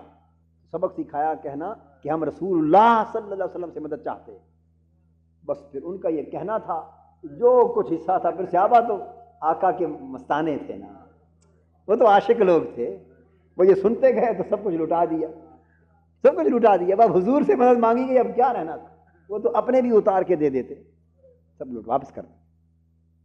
یہ کیا سب کچھ سمجھا اپنے قرآن و حدیث سے؟ اس لیے کہ جب بندہ اللہ کا ہو جائے تو نسبت ایک ہو جاتی ہے، بندہ اللہ کا ہو جائے تو نسبت ایک ہو جاتی ہے، اور یہاں غیر والا چکر نہیں رہ جاتا۔ یہ ہم نے جو غیر کا معاملہ بنا لیا، اس لیے نا، یہ اس لیے بنا لیا کہ ہم خود غیر ہوئے پھرتے ہیں اللہ کے، یہ اس لیے کہ ہم اللہ کے غیر بنے پھرتے ہیں۔ اگر ہم اللہ کے اپنے بن جائیں تو اللہ ساری نسبتیں اپنے ساتھ کر لے، ہماری سب نسبتیں اپنی طرف کر لے، اپنی نسبتیں ہمیں دے دے، نسبتوں کی وحدت پیدا ہو جائے۔ لیکن چونکہ غیروں کی نسبتیں بھی غیر ہوتی ہیں تو ہم پھر دوسروں کو بھی اپنے اوپر قیاس کرتے ہیں۔ اللہ پاک کی بارگاہ سے التجا کیا کریں، اور ہم اپنے قلب و باطن اور روح کو ہم وقت اللہ کی طرف جھکا کے رکھ کر ہر وقت اللہ کی بارگاہ سے چاہیں کہ ہمیں وہ اپنا کر لے، اور جو اس کے ہیں ان کا کر دے، اپنا اور اپنوں کا کر لے، ہمیں اپنا اور اپنوں کا کر لے، اور یہ نکتہ سمجھا دے، اس طرح سمجھ میں آ جائے کہ ہم اس راہ پر چل پڑے، اس راہ پر چل پڑے۔ یہ ایک مسئلہ شروع ہو گیا تھا، میں نے چاہا کہ آج اسی موضوع پر بات کو آگے سمجھا دیں، ورنہ تو موضوع خوف الہی تھا۔ مفتی مختار احمد صاحب نے اس موضوع پر خطاب کیا، پھر میں نے کہا آج اسی موضوع کو سمجھاتے ہیں، بیان کرتے ہیں سارا۔ اللہ پاک ہمارے حال پہ لطف و کرم فرما دے، حضور کے صدقے ہمارے حال پہ رحم فرما دے۔ وما علینا الا البلاغ۔